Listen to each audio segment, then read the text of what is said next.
In a crowded underground market lit by neon signs, an organ shop sign appears, with a price list showing kidneys and corneas. Inside Jiro, a phantom blade questions Alex. After he has donated multiple organs before, Alex says he is fine as long as he can save his sister. As a cleaver is raised, he is told to hold still and then followed by his scream. Soon after, Alex staggers out of the room and clutches his body, where the organs were taken. He looks around and realizes that no one has followed him. His injury suddenly seals itself as flesh rapidly regenerates. Later, Alex holds the money he earned and states that it should be enough for the transfer ritual. He then runs through a dark alley and admits that he made it all up, confirming that he does not have a sick sister and he is an orphan. In his world, monsters and dungeons are everywhere, making survival difficult for someone like him. Everything changes when he discovers his unique ability. Alex can regenerate even from severe injuries, allowing his body to recover within minutes. Alex grips the money he earned and recalls his vow to grow stronger and protect what matters to him. The class transfer ritual has arrived, and Alex feels excited until teacher Wong notices him with surprise. Knowing he could not afford the ritual, Alex lies and explains that he had to take out a loan just to be there. Alex's classmates whisper that his future is over if he ends up with a useless profession. The teacher urges Alex to hurry. As the class transfer ritual is about to begin, a glowing orb rises as the ritual starts, before a large crowd of students. Principal Gosh calls the next student. As the process continues, he calls Dayu, a poor student from class 5 who walks forward to take his turn.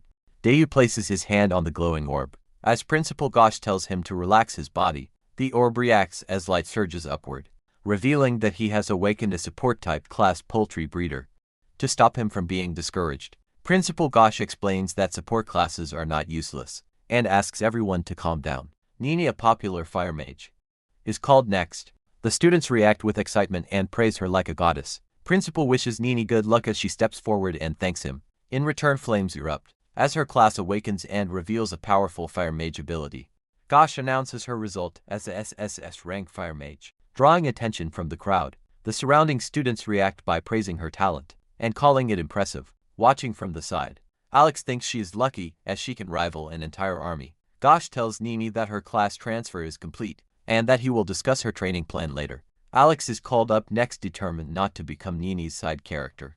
He places his hand on the orb, having waited a long time for this moment. His gaze sharpens as energy begins transferring from the orb into his body. A surge of icy energy erupts from the orb as Alex's class awakens, filling the area with frost. The power continues to rise, sending waves of cold outward. As the manifestation takes shape, Alex stands at the center of the light as the awakening stabilizes. Nearby students react in shock, questioning what kind of class this could be. Gosh watches closely and begins to announce the result. As Alex waits for the verdict, the principal reveals that he has awakened a Forbidden Curse masterclass. The announcement leaves everyone stunned, as nearby students react in disbelief. Whispers spread through the crowd as they question how such a class could appear. Nini watches closely and comments on how unusual his result is. Alex stands quietly as he listens to his classmates, muttering in fear and disbelief about his class. Gosh tells Alex not to think negatively, and reminds him that curse masters are rare. Alex thanks him respectfully and shows no concern over his curse class, since his regeneration ability makes him practically immortal. He then wonders aloud what this class has to do with his immortality, leaving those around him surprised. Students walk down the academy steps, as Alex decides to go home after the day. However, he is stopped when a classmate calls out to him by name. Nini steps forward and suggests that they team up, explaining that the more cursed masters fight, the faster they die. Alex listens calmly, but raises his hand and politely declines, thanking her for the concern. As she walks away, she remarks that he is stubborn and heading toward death, while Alex remains silent. Alex walks away and mutters that the encounter felt strange. A group of classmates suddenly blocks his way with Luke, who is a rich classmate known for bullying others. Alex stays calm and asks them to move aside.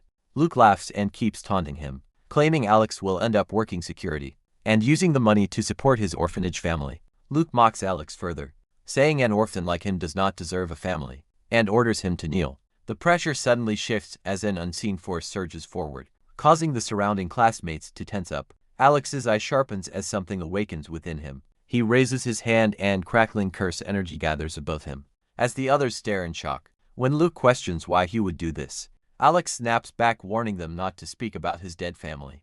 A burst of curse energy slams down, sending Luke and the others crashing into the ground. They lie injured and shaken as they realize what Alex just did. Alex calmly extends his hand and tells them to come at him if they want. Panic spreads as the group scrambles to their feet and runs away. Shouting for help, Alex adjusts his bag and dismisses them as trash. Noting that it only took one move, Alex groans in pain as the backlash from using his curse magic hits his body. From a distance, Nini watches and thinks that even a curse master like Alex went too far. This time the scene shifts to the building where Alex lives. As night settles in, Alex arrives home and drops his bag. Relieved to finally be back, sitting alone, he reflects on his curse abilities and realizes that sacrificing parts of his body only produces ordinary lightning, making him wonder what would happen if he sacrificed something more important. Alex lies on his bed, groaning as the side effects of body recovery kick in, and his head starts spinning. He stares up at the ceiling and mutters that he is completely worn out. Elsewhere, Luke angrily confronts his dad, Mr. Jin, demanding revenge for what happened to him.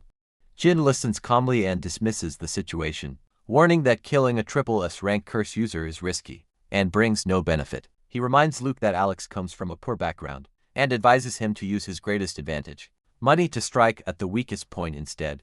Yawning, admitting that he is still feeling a bit sleepy, someone suddenly calls out his name and it turns out to be Luke. Approaching him, Luke asks if Alex has eaten yet and hands him a bag of breakfast. Trying to act friendly, Alex looks at the food with suspicion and asks if he is trying to poison him, while Luke laughs and insists it was specially prepared for him. Luke awkwardly thanks Alex and says the beating made him reflect. He tries to act closer and asks Alex to call him Big Brother. Alex looks confused and clearly does not buy the act. Luke keeps talking about changing and becoming better. He then brings up money and offers help, since Alex is short on cash. Luke talks about transferring Alex's tuition money and treats it like a small expense. A large testing venue comes into view, as an announcement says the notice board is open, and the test will begin soon. A glowing vortex forms to mark where candidates from each academy will enter. Cheers break out as a group celebrates and shouts victory. Nearby, principals from different schools watch and comment that the students chosen for the top professions this year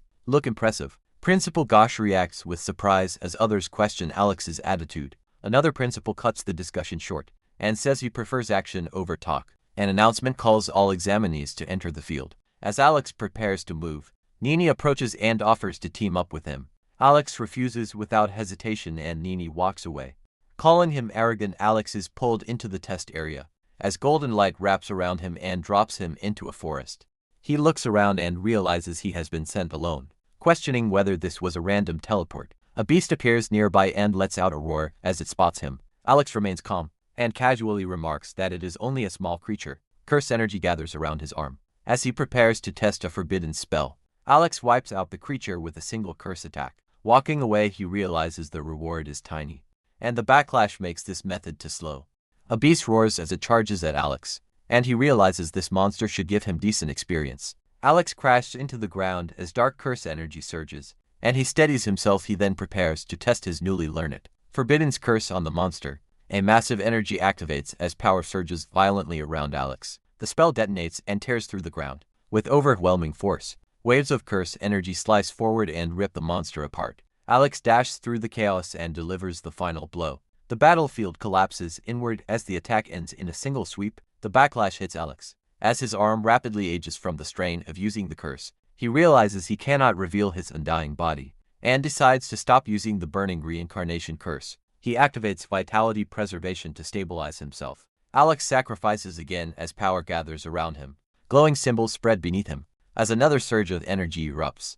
A massive energy descends from the sky as the curse continues to activate. System notifications show multiple monsters being wiped out and rewards stacking rapidly. Alex stands still as he levels up and realizes the effect is far stronger than expected. The forest falls silent under the night sky as the destruction finally settles. Standing from afar, Nani is shocked as she realizes how many monsters were turned to ash. Nini senses the strange glow ahead and wonders if it is hellfire. She studies the fluctuation and realizes there should not be another fire element user like her nearby. Her gaze sharpens as she senses something unusual. Seeing the destruction, she concludes it was caused by a human and notes that the firepower rivals her own. Burnt remains litter the area, confirming that countless monsters were reduced to ash. Alex sits on the ground, eating monster meat and remarks that it tastes surprisingly good. Feeling full, he decides to move to another area to continue hunting monsters. He suddenly senses someone nearby and turns as a voice calls out his name.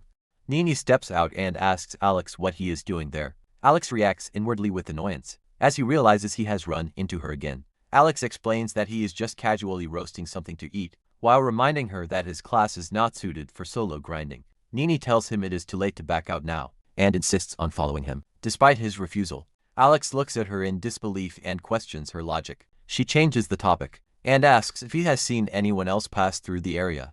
Alex points out the direction someone went and reacts when she mentions Hellfire again. Nini blames Alex for the situation, and thinks she would have caught the Hellfire user if not for him. She suddenly senses something wrong and looks up in confusion. A powerful beast leaps out from above, revealing itself as a level 8 dragon blood behemoth. Nini is sent flying as the monster crashes down. With overwhelming force she struggles to stand, and realizes there is no way she can win against it. Nini looks around and wonders where Alex went. Assuming he has already moved far away, she launches a fireball storm toward the beast, in an attempt to stop it. The monster is struck repeatedly as explosions burst across its body. Even after the hits, the beast remains active and locks its glowing eyes onto her. It drops from above and slams toward Nini with overwhelming force. Nini gathers her remaining strength, and declares that she will fight the beast to the end. She unleashes a barrage of fire, attacks that streak forward in rapid succession. The fire slams into the monster head-on. As explosions erupt across its body, her eyes widen in shock. When she realizes the attack did not work as expected, the backlash hits her hard as flames explode around her, and she cries out in pain. The dragon blood behemoth stands unfazed, as flames still burn beneath its body. Nini kneels in pain and admits she was too arrogant, realizing a level 8 monster is impossible to defeat alone. A forbidden curse called Hellfire begins to rise, forming a dark red flame. The Hellfire surges forward and crashes violently across the ground. The blazing curse spreads outward as the attack fully detonates. Nini stares in shock as she realizes the level 8 dragon blood behemoth was instantly killed by Hellfire. She looks up and recognizes that Alex was the one who saved her. Catching her breath, she thanks him and asks for his name. Alex steps out calmly, and introduces himself by reversing his name to hide his identity. Nini exhales in pain as she struggles to recover from her injuries. She asks Alex which school he is from, and says she needs to properly thank him for saving her. Alex dismisses her gratitude bluntly, and says it was only a small effort. As she tries to stop him, he tells her not to follow because stronger monsters lie ahead. He warns that the area is dangerous for her, and casually tells her to put her clothes back on properly. Nini loses her balance and drops to the ground. After calling out in surprise, she quickly pushes herself up, startled by someone suddenly appearing behind her. Regaining her composure, she declares that one day she will stand proudly by Alex's side. Alex moves ahead through the forest, with curse energy still lingering around his body. Walking away, he exhales and thinks to himself that she was clinging to him again. Alex notes that he wasted time earlier and needs to hurry up and keep leveling. He reviews the Forbidden's curse effect, and realizes it can negate fatal damage, but normally comes with heavy limits. He concludes that because of his condition, even Forbidden's curses that require sacrifice are usable for him. A close-up of his eye shows his excitement, as he realizes how broken this ability is. Holding the glowing curse in his hand, Alex declares that he can now grind levels without restraint. Day 3 begins. As the arena fills with people and the test enters its final stage, an examiner greets everyone, and announces that this is the last day of the test. Nearby, several principals discuss the current records, and question whether any student will break them this year. Someone arrives, and remarks that the principals certainly have refined taste. Zora, Nini's top astrologer dad, asks to join the conversation. He exchanges a few words with the principals, and mentions his concern about recent trouble involving his daughter. Nearby, a surge of blue energy appears. As activity is detected from the test field, the principals turn their attention to the disturbance, and wonder if someone is coming out injured. Moments later, Nini emerges from the portal and draws everyone's attention. Nini runs over and greets the principals, questioning why her father is here. As Zora responds casually, a glowing display reveals that she has already reached level 12. The surrounding principals react in shock, realizing the record was broken far sooner than expected. Zora praises her progress, while others remark on how frightening her growth speed is.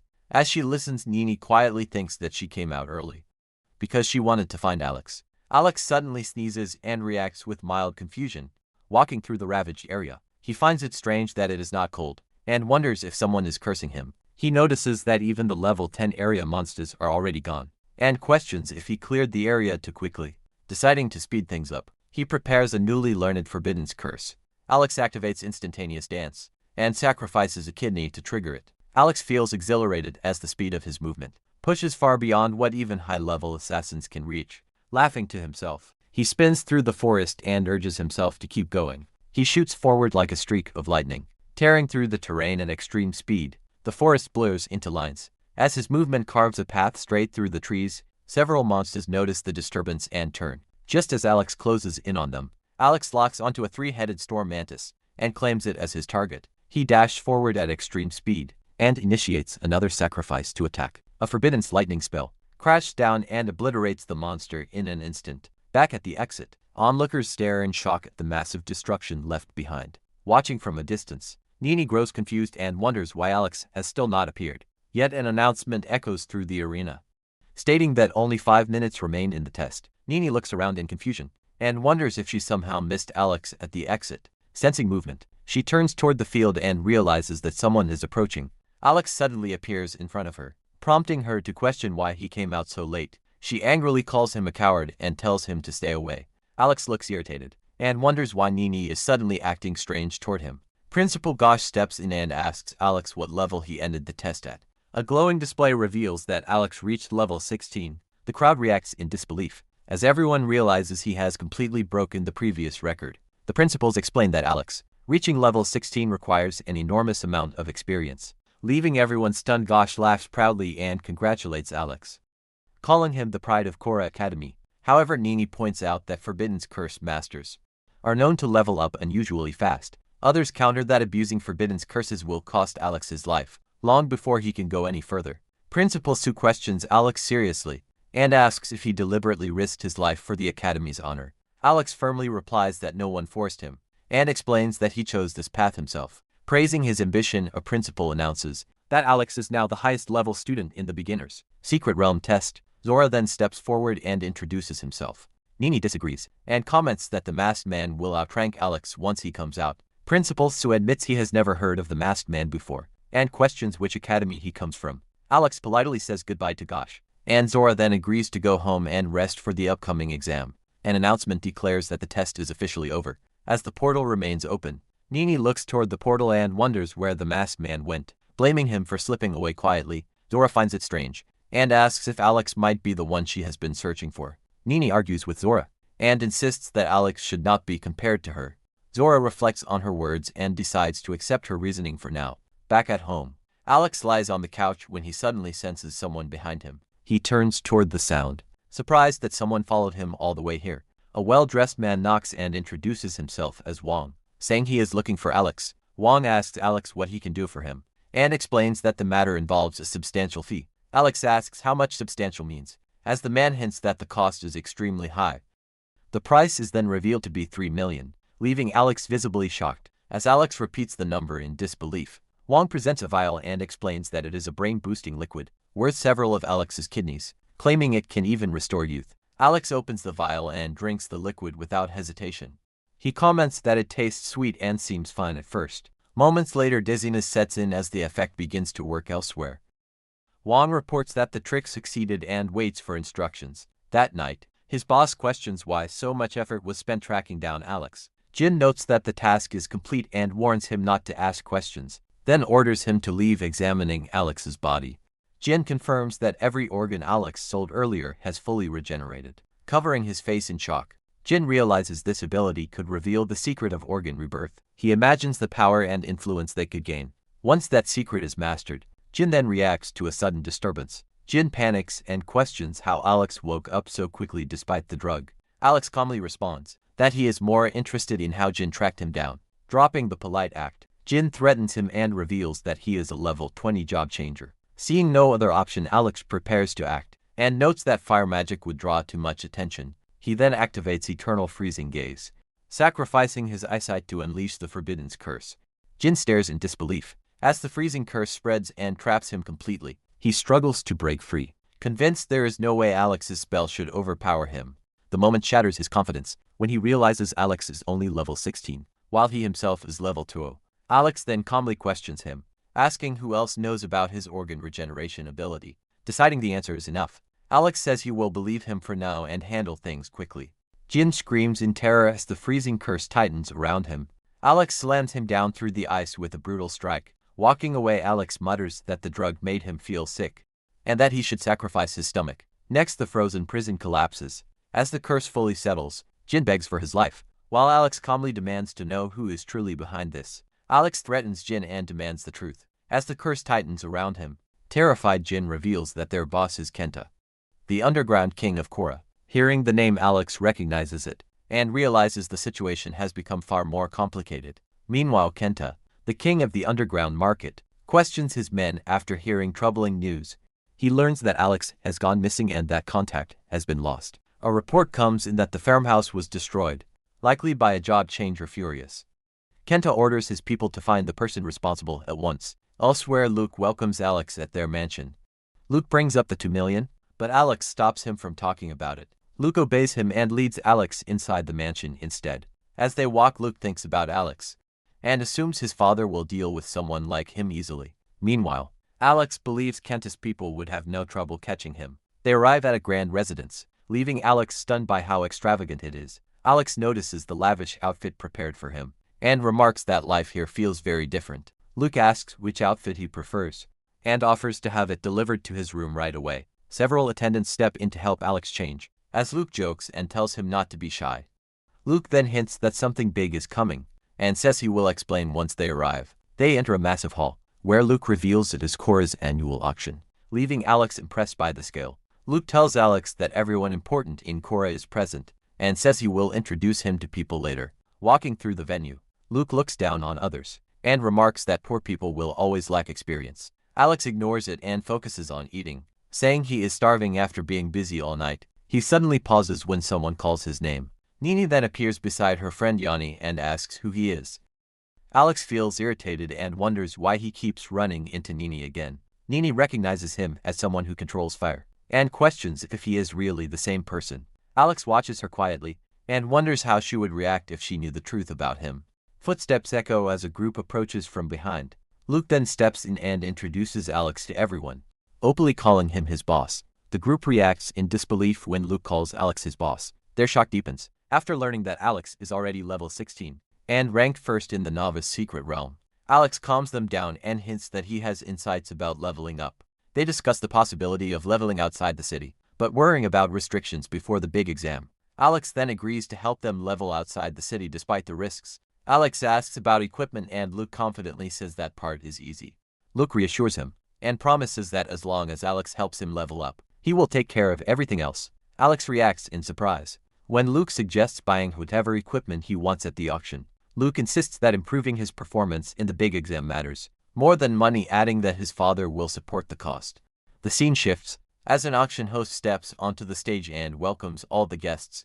Queen steps onto the stage and welcomes everyone to the auction. On behalf of the Treasure Pavilion, the crowd responds with applause as she wishes everyone luck in securing their desired items. She then introduces the first item, an epic fire-type skill scroll suitable for mage-type jobs. The bidding immediately heats up as prices climb rapidly. The room falls silent when Zora suddenly jumps the bid to 3 million. Alex notes that Nini relies on expensive skill books, while he does not need any at all. Alex reminds Luke to focus on equipment that can keep him alive, rather than flashy abilities. The auctioneer then unveils an exceptionally rare ring that increases spiritual attributes by 30 and includes a passive skill. Bidding starts at once as prices rise rapidly. Seeing its value, Luke insists the ring would be extremely useful for them. He then asks Mr. Jin to place a bid on the item. The price suddenly jumps to 8 million, shocking the auction hall. The bid is repeated as the crowd reacts. Kenta then steps forward and raises the price to 10 million. Tension spreads as people recognize him as the underground king of Korra.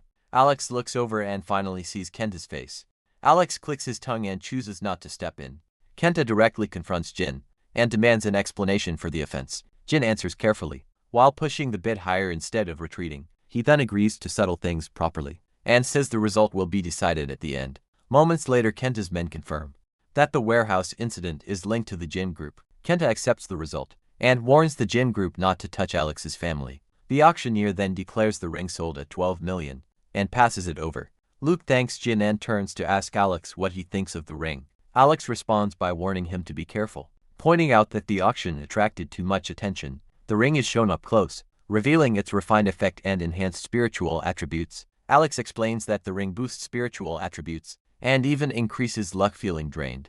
He tells Luke to choose the equipment instead. Several powerful accessories are displayed, each offering different attribute bonuses. Alex notes that these are not ordinary items, but sets that greatly enhance survival and recovery. He then lifts a sword, and remarks that its effect is strong enough to counter spells. Alex tests the sword and comments that it is a solid weapon. Elsewhere, Nini wonders why the Jin family continues to support someone like Alex. As she relaxes in a bath, she reflects on how much the Jin group spent on Alex. An attendant then informs her that Yanni has arrived, with the information she requested. Nini responds by telling the attendant to have her wait. While she finishes, Nini meets with an investigator named John, and asks if there is any information about Alex. John explains that he does have information, but warns her that it is not good news. Confused, Nini asks what he means.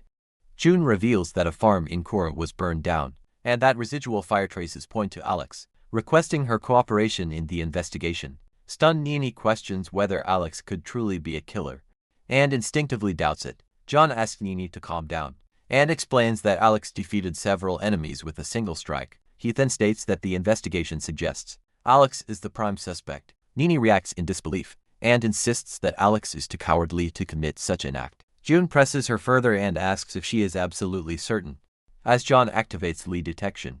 Nani firmly denies the accusation, insisting she has met Alex and knows he is not responsible. John determines that no one is lying, and temporarily rules Alex out as the suspect. Later that night, Luke brings Alex to a place where he can test his new equipment. They arrive at a training venue as staff get everything ready. When asked about his level, Alex states that he is level 16. He then steps into a huge training room marked 40, and gets ready to start. Alex checks that there are no cameras and decides he can act freely. He activates a curse spell, and announces that he will first test the power of the life sword. A massive surge of energy sweeps forward as he swings the attack, slams down and tears through the training room. Seeing the result, Alex decides to test other curse spells next. Outside, Luke remarks that the exam is coming up, and notes how hard Alex has been training. Finally, Alex comes out clarifying that he doesn't need to pay for the damages, and the staff confirms. Alex tells Luke to leave the place at once, while the staff freezes in shock. After entering the training room, and seeing the damage that Alex has done,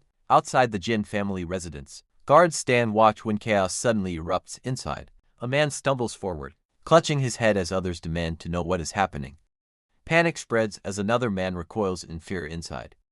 Jin reacts in confusion after hearing the screams. Moments later, a servant rushes in and urgently tells him to flee. He screams as an unseen force rips through him.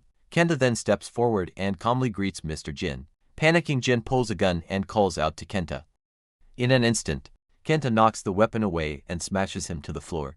Looking down on him, Kenta coldly mocks him and says, "Weapons mean nothing against an awakened." A subordinate informs Kenta that they failed to find the target. Kenta reacts impatiently and orders them to continue the search.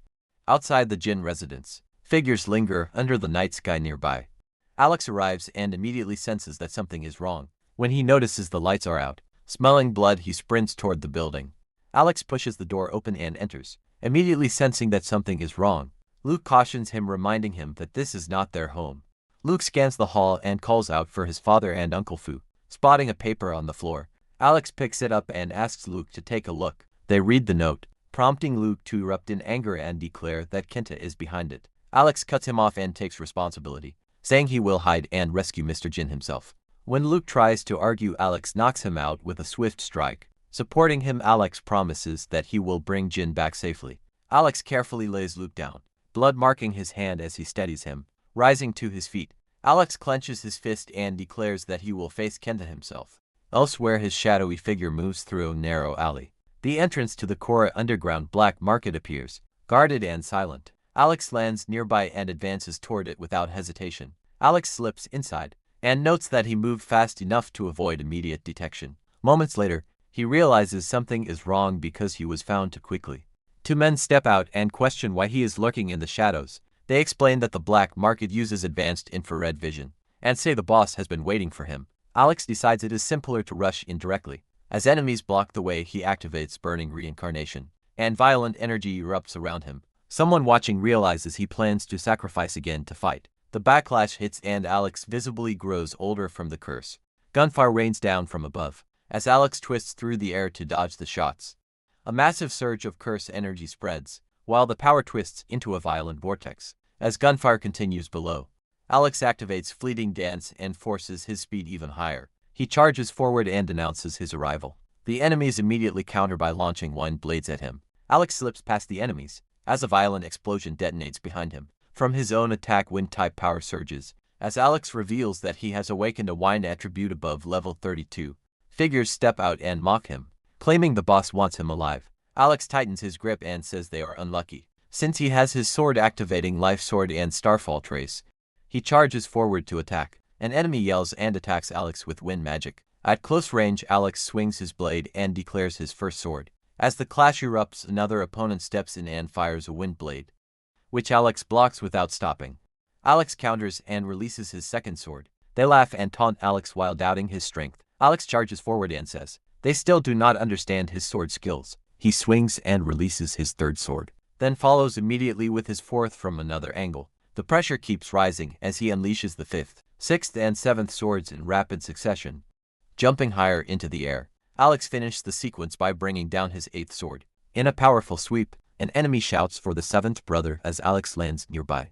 Alex presses a hand to his chest and notes that the eighth sword was intense. He stands over a fallen opponent with his blade. As the enemy questions what sword technique he used, Alex dismisses him and says he does not need to know.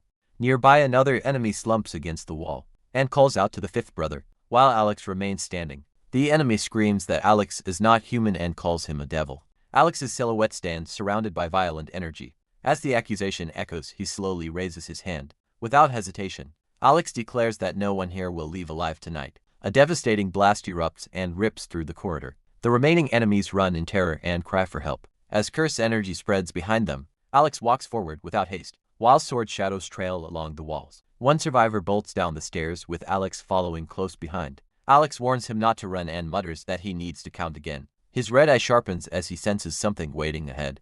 Zugo Black Markets No. One fighter steps out and comments that it has been a long time since anyone dared cause trouble here. He looks at Alex and questions what secret he is hiding. Watching closely, he notes that Alex is still standing despite his injuries. Alex suddenly rushes in as Zugo warns that he will die slowly. His attack causes a violent impact and tears through the corridor. Alex activates Burning Reincarnation and Fleeting Dance as violent energy erupts around his body. Zugo laughs and recognizes him as a cursed master, who sacrifices his own life for strength. Their weapons collide at close range, and shockwaves explode between them. Alex is sent flying and slams into the corridor wall. Alex braces himself as he realizes he is facing Zugo, a level 42 awakened. Zugo mocks him and questions why a cursed master would rely on a sword. A red slash suddenly tears through the air between them. The blade cuts into Alex's chest and blood spills. As the hit connects, Alex is sent flying and slams violently across the ground. Zugo steps forward barefoot and presses the attack without hesitation. He tells Alex that he was only giving a warning, and that Alex is already down. Studying the fight, Zugo calmly points out that Alex's sword skills fall short in close combat. Alex regains his footing and admits he was forced into this. As his injuries recover, preparing to escalate, Alex begins choosing another sacrifice. Alex steadies himself as crackling lightning gathers around his blade. A colossal bolt of blue thunder crashes down and engulfs the area. Zugo looks on in shock as the attack hits him head-on. The lightning explodes and hurls him backward. The corridor is left scarred. As the remaining force dissipates, Alex stands in the ruined corridor and admits that his sword skills are still lacking. He moves down the stairs and notes that sacrificing to many organs at once left him dizzy. Elsewhere, Kenta relaxes on a bed with his girlfriend. As she asks if there was trouble below, he casually offers food as if nothing serious is happening.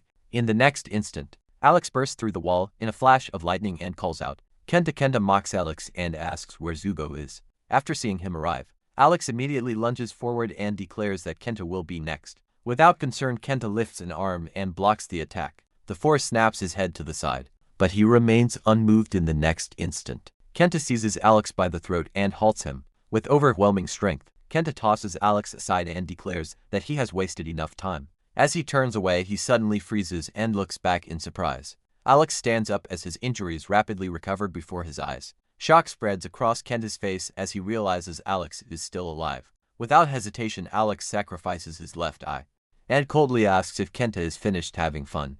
Alex activates Eyes of Eternal Freeze, and a dark circular field spreads out. Blue freezing energy surges and locks onto Kenta's body. Alex moves closer and demands to know where Uncle Jin is. Kenta refuses and insists he will not say anything. The freezing curse intensifies as Kenta's arms are sealed, and he cries out in agony. A body suddenly drops out of the closet and crashes onto the floor. Kenta's girlfriend storms in, seizes Jin and threatens to shoot if he is not released. Kenta scoffs and mocks her attempt to act righteous. From above, Alex tells her to stay back and proposes exchanging hostages. She ignores him and opens fire while screaming for Alex to die. Alex grimaces as blood trails down and he forces himself upright. Nearby, Kenta's girlfriend calls out his name while keeping Jin hostage. Her expression stiffens when Alex suddenly appears behind her. With a casual motion, Alex disarms her and sends the gun flying. Blue curse energy wraps around her hand as she cries out in fear. Kenta shouts at Alex to kill him and claims his girlfriend knows nothing. In the next instant, Alex flashes past and cleanly severs Kenta's head without slowing down.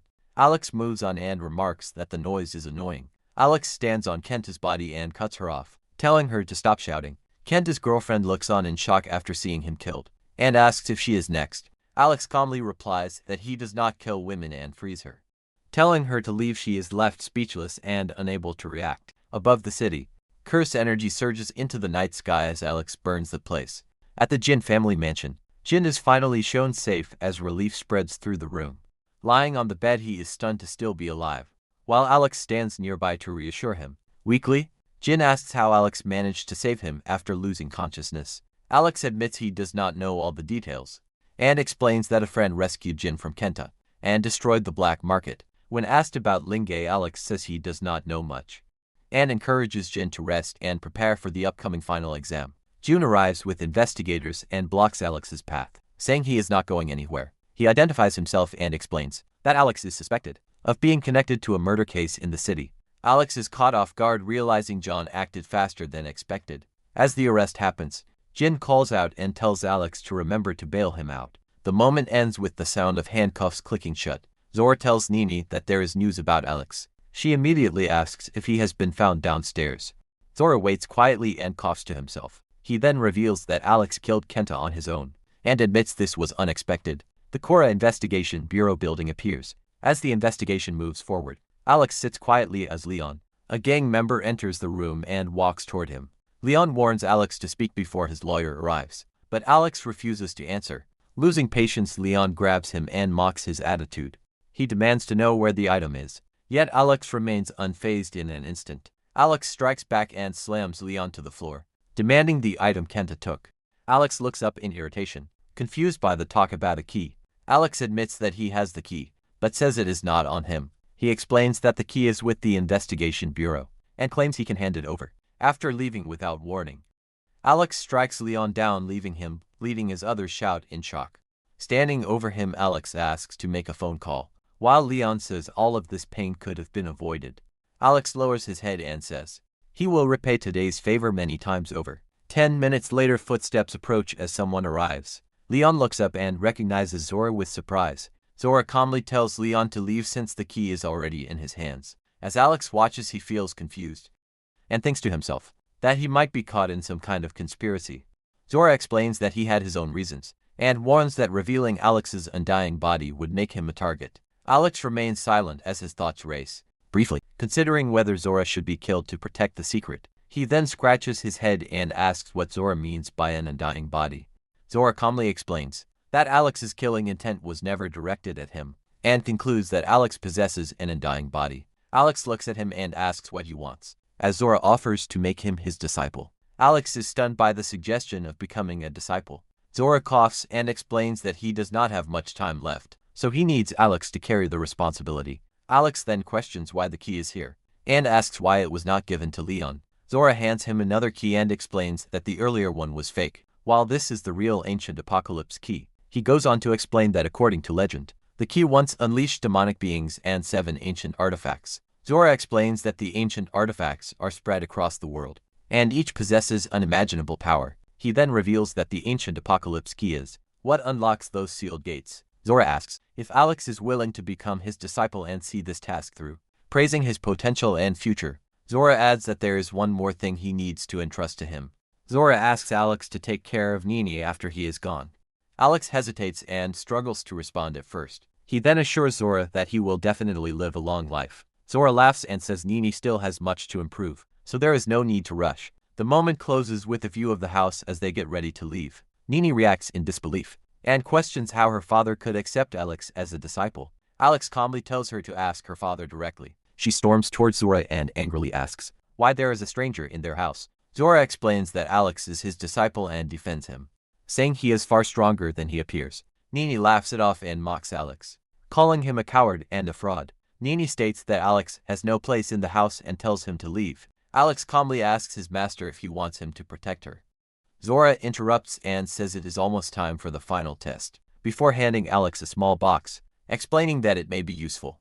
Alex opens the box and looks inside, unsure of what it is. Zora then explains that Alex's current appearance is only a disguise, and that his true presence will be revealed once it is removed. Alex walks forward and Luke calls out his arrival. He stops Alex and says he heard Alex accepted a master, and that the matter has already been resolved. Nini angrily points at Alex and accuses him of tricking her father. The situation abruptly turns violent, as blood splatters against the side of a nearby bus. Shortly after, Principal Gosh stands before the students and encourages everyone to work hard for the upcoming final test. The students clench their fists as cheers erupt. 30 minutes later, the Quora City gate appears. As buses arrive below, Alex stares up at the massive structure and remarks that it is his first time seeing it. He reminds Luke to stay close and follow the plan. The facilitator then steps forward and announces that the gate is opening, telling everyone to prepare for the trial. The ground cracks as dust rises around the gate. When it fully opens, the group moves forward. As the final test officially begins,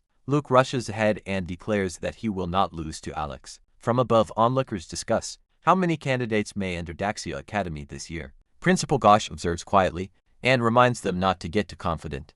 A foul stench fills the air, and the group realizes it comes from demon beast corpses. A bloodthirsty demon lizard suddenly appears and roars, sending people into panic. The creature charges ahead, as students scream and flee in all directions. From a distance, some remark that the demon lizard is only level 5, and not dangerous enough to scare them. Ignoring the talk, Alex dashes forward and tells everyone to get out of the way. Alex cuts the demon lizard in half with a single sword strike. The principals nearby stare in disbelief and remark on how terrifying his weapon is. Alex then turns and calls Luke over to finish the job. Luke steps forward and delivers the final blow, confirming the kill as the experience is split among the team. Nini looks on with focused interest and declares that this time, she will definitely surpass Alex. Alex finished off the remaining demon beasts. As experience notifications appear, Luke reaches level 8 and struggles to believe how quickly he leveled up. Alex cuts in and tells him not to get excited yet, noting that the area has been cleared. Luke then asks if they should go deeper, confident that level 20 demon beasts will flee from him. In the towering academy structure, the principals observe that Alex has already secured entry into Daxia Academy and question why he is still pushing deeper. Alex and Luke sprint through the forest without slowing down. Their path is suddenly blocked when demon beasts burst out and roar at them. Alex warns Luke that the level 20 beasts are dangerous and tells him to be careful. He then clutches his chest as blood spreads and admits that the lifespin sword cannot last much longer. In the next moment, Forbidden's power erupts and lightning slams down. Luke watches in shock as level 20 demon beasts are wiped out instantly. Examiner Kyle appears and orders them to stop, warning that interfering with the test is not allowed. Alex agrees that they cannot go any deeper, and notes that they are likely leaving the test zone. His gaze sharpens as he senses danger. Alex warns Luke to watch his back as something closes in. Luke dismisses the warning and says he will not fall for a cheap trick. In the next instant, a level 33 goblin hero bursts out and roars as it attacks. Kyle identifies the monster and tells them to run. The goblin hero slams into the ground, sending debris flying everywhere. Alex steps in front of Luke to block the attack, and tells him to escape while he holds it off. He backs away reluctantly as Alex orders him to stop talking and leave. As he faces the monster alone, Alex realizes that killing it would mean exposing his true power. Alex activates a forbidden spell and starts the sacrifice. As power surges around him, Luke steps forward to cover him and holds the front line. Kyle is suddenly knocked off balance by the goblin hero's attack. Alex reacts instantly and grabs Kyle, pulling him away just in time. Blue lightning then crashed down. As Alex completes the spell and brings it down on the goblin hero, the light from Alex's lightning attack slowly fades as the goblin hero remains standing. In his thoughts, Alex wishes Kyle had fallen asleep, so he could fight without holding back. Moments later, two examiners arrive. Scarlet asks the situation, while Anton tells the examinees to leave the place at once. Alex agrees and says he will carry the injured examiner away. Alex suddenly wants to try something. He decides to try the illusion skin on him. He holds the mask then wears it, He mimics Kyle's face to hide his identity. Scarlet suggests that they kill the goblin fast, until something catches Anton's attention. Alex arrives to provide support while still pretending to be Kyle. Lighting crackles, as Alex tells the examiners to watch him kill the goblin. Without hesitation, he uses the forbidden skill called Eternal Arrow, wiping out the goblin system. Notifications then appear, confirming the kill of a level 33 goblin. As the dust settles, Alex notices the dropped item. In surprise, Anton angrily questions Alex and accuses him of interfering. Alex says they should not make a fuss, even joking that they can call him kind. Scarlet mocks the remark and tells Anton to forget it. Alex removes the mask and says they will not find him after this. The scene then shows a map of the outskirts forest, highlighting the final test teleportation gate. Kyle lies unconscious on the ground, while Alex sits beside him, and comments that the illusion skin works perfectly. Taking out the talisman, he realizes it allows experience to be shared. Suddenly a cry for help echoes nearby. Moments later, Luke runs through the forest in panic as a monster chases after him, and Anubis charges forward and slams down with crushing force. Luke panics and screams as the attack reaches him. In the next instant, Alex appears and pulls Luke to safety. Alex calmly reassures him and explains that the goblin was already dealt with by other examiners. He then tells Luke not to move as he checks his injured hand. Anubis brings its weapon crashing down as Luke yells an alarm. In response, Alex activates a forbidden sword skill, and dark energy explodes from his blade. Moments later, system notifications confirm that the level 13 Anubis soldier has been killed, and experience has been gained. Luke looks on in shock as he realizes the symbiotic talisman has triggered. Alex then tells him to kill the boss himself. Leaving Luke confused, Alex tells Luke to stop following him, and explains that they need to level up separately to maximize the shared experience effect. Luke hesitates but agrees, admitting there are not many monsters he can handle on his own. A werewolf roars and charges toward the group, drawing everyone's attention. In the next instant, Alex disappears and reappears at an unbelievable speed. Blue lightning slams down, as he instantly kills 3 werewolves at once, leaving everyone staring in shock. Onlookers realize Alex is the forbidden spellcaster, and question how he kills monsters so fast. They notice him recovering, and point out that the equipment on his wrist seems to be restoring him. Alex keeps quiet, and thinks that he must hide the secret of his immortal body. Suddenly a level 20 Minotaur appears and charges forward. As people cry out in fear, the group scatters in panic, shouting that the monster can kill in an instant. Alex laughs as he stands before the level 20 Minotaur. In the next instant, he shoots upward with blue energy streaking behind him. While airborne, Alex draws his blade and prepares a decisive strike below. Luke looks on in shock as his level surges from the experience gained through Alex. Elsewhere, Principal Gosh observes everything through a monitoring screen. Gosh lets out a sigh and comments that if Alex were not a forbidden spellcaster, he could have defeated another powerful monster. A fan opens while examining, then speaks up and says that leaving late is actually a good thing. With most of the danger gone, the group rushes through the forest toward the teleportation gate. As they move, Alex checks his status and realizes he has reached level 18. Alex stands before the enormous gate and says, "It is time to enter the final examination zone." He steps forward and places his foot onto the stone path. As he walks ahead, dark energy pulses behind him. Looking up at the structure in front of him, Alex quietly wonders if this truly is the final examination zone. Alex enters the final examination zone and realizes how many people have gathered. Luke excitedly praises him and brags that he has already reached level 15. Nearby, Nini complains that she only gained 2 levels, despite all the fighting, but quickly dismisses it. An examiner then appears and commands all test takers to be silent. Chief Examiner Yuan welcomes all test takers and formally begins the final test. He explains that the forest outside the city is the entrance, and that only those who survive the journey are allowed to proceed. The massive gate opens as he announces that the test is divided into 2 parts. He then introduces the comprehensive assessment and the ring battle as the final stages. A victory in the ring can grant them up to 150 marks, which decides the top scorer. Yuan declares that special items are forbidden, and warns that any violators will be disqualified. The test takers quickly line up as the comprehensive assessment starts. Standing still, Alex is surrounded by crackling lightning, and thinks that the moment has finally come. He tightens his fist and resolves to write his own fate. The massive gate stands open and signals the start. Yuan checks the list of remaining test takers. Gina, the Supreme Academy supervisor, arrives late and offers an apology. As energy trails around him, Yuan waves it off and asks if any test takers are still unaccounted for. After reviewing the records, Gina notes that only a few special cases remain.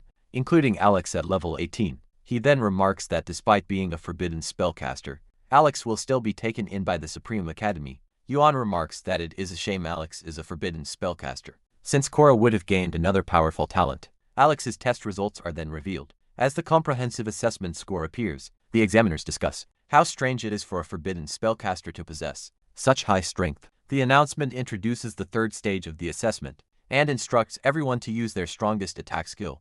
Alex studies his hand and considers using his godly Chaos Thunder. Knowing it would expose him, Alex decides to use only the smallest thunder and activates the sacrifice. He lifts into the air as blue lightning engulfs his body and slams down below. Watching from the side, the examiners are stunned, realizing attacks under level 25 should not be this destructive. Others shout that Alex is only level 18 and question how everything was erased in a single strike. The realization spreads that Alex is using forbidden spells. During the final test, lightning scorched shadows remain. As Alex moves through the devastated area, the destructive force settles and the remaining energy fades away. System notifications appear, confirming that Alex received full marks. Across several stages of the comprehensive assessment, Yuan comments on how frightening Alex's strength is for his age. Another then turns to Yuan and asks whether the difficulty of the final stage should be increased for him. The instructors argue over whether Alex should be accepted, noting that forbidden spellcasters gain strength at the cost of their lifespan.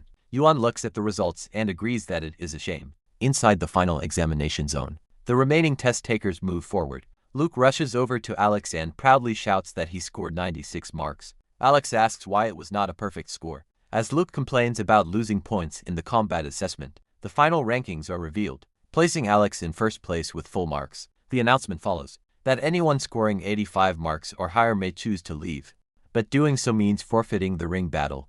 Nini steps forward and questions why she is ranked below Alex, despite also achieving full marks. The crowd erupts into heated arguments, shouting about fairness and discrimination. Yuan cuts them off and orders everyone to look at the big screen. Examinees praise Nini but admit Alex is on another level. After killing a level 25 flame wolf with one skill, examinees shout in disbelief that Alex killed a demonic flame wolf in under a second. As they watch the replay, they finally understand why Alex took first place, despite both having full marks. Yuan then asks if there are any remaining objections to the final test results. What pauses, as the examiner announces that those with 85 marks or above may rest and prepare for the tournament. The principals talk about the rankings, noting Alex took first place with both top scorers from Korra Academy. Principal Gosh laughs and praises the Academy's luck this year. The principals caution each other not to celebrate too early, saying the tournament is the real test. Half an hour later, Nini and Alex pass by each other in silence and neither says a word. Nini clenches her fist and vows not to lose to Alex in the tournament. Alex notices something is off with her and wonders what is wrong. The tournament rules are announced, explaining the lottery format and advancement system. The matchup board reveals Alex as No. 18 facing No. 86. As Luke cheers him on, Alex says he is heading out. The examiner orders both test takers to reveal their profession and level as the match begins. A water mage arrogantly tells him to surrender, despite acknowledging his strength. Without reacting, Alex raises his hand as lightning gathers at his fingertips. In the next instant, blue lightning slams down and rips through the arena. The battlefield is swallowed by light. As the crowd watches in disbelief, students gasp and stumble back as lightning slams down and overwhelms Bei. The ground fractures as the energy fades away. The examiner immediately steps in and warns Alex that killing is forbidden in the tournament. Alex calmly explains that he has no intention of killing and only wants Bei to surrender. Shaken and terrified, Bei collapses and concedes the fight. Students whisper in shock, calling Alex ruthless for making the water mage cry. Alex calmly tells Bei to surrender. Without pressing further, the examiner announces Alex as the winner of the first round, awarding him 10 marks. Alex turns away, thinking it is a shame watching from the side. Nini tightens her grip and declares that Alex will not defeat her. Elsewhere, Rocky. A spearman lands without hesitation as Luke challenges him directly. Laughing bitterly, Luke admits he has never experienced such an overwhelming difference in levels. The results scroll by as winners are announced one after another. The second round of the tournament is officially declared. Shane, a cloud-stepping swordsman, notes that fighting Alex may not be easy. Shane steels himself and insists he will still win the fight. Alex calmly draws his blade, making Shane realize he cannot relax even for a moment. Panic takes over as Shane suddenly shouts his surrender. He raises his hand, ending the match on the spot. Alex is left staring in shock at how quickly it ended. Shane grits his teeth and tells himself that he would have won, promising revenge another day. The examiner then announces that Alex wins the second round and gains 10 mark around them. Examinees react in disbelief, shocked that Alex advanced without fighting. The third round is officially declared. Seeing the matchup, Alex's next opponent panics and curses his bad luck. Examiners whisper in disbelief that Alex cleared 3 rounds, using only one forbidden skill. Attention then shifts to another ring, as weapons collide in a fierce exchange between Gerard, a swordsman, and Rocky. Gerard declares that his opponent will be on the losing side, but Rocky responds that it will not happen. Watching the clash, others admit that battles between strong opponents are frightening to see. The crowd turns to watch another intense match. As weapons collide on the screen, Yuan asks Gina who will win, and her answer is Rocky without hesitation. Rocky releases a spear technique called Shadow Cloud. Pierce dark energy crashes down and smashes Gerard into the ground. The strike ends with blood splattering. The examiner announces that Alex will skip the 5th round. Once again, Alex suddenly reacts in surprise, seeing Nini and Luke are matched against each other. Watching Luke, Nini questions why he would choose to serve Alex. Luke responds loudly, declaring Alex as his boss and warning others not to look down on him. Nini unleashes a barrage of fiery projectiles, forcing Luke to defend himself. The flames explode one after another. Shaking the arena, Luke is thrown into the air as fire erupts below him. Struggling to advance, he realizes he cannot get close due to the long-range attacks from above. Nini calmly taunts him and challenges him to keep dodging. A massive pillar of flame erupts and blocks Luke's advance. He jumps onto the rising fire, barely avoiding the blast beneath him.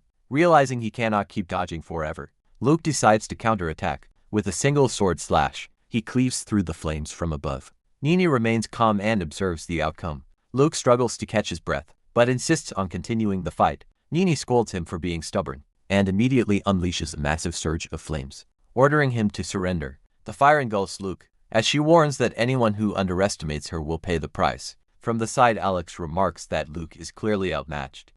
The examiners react as the flames surge. Sensing that Luke is about to be defeated, his figure is quickly engulfed, as the fire closes in from above.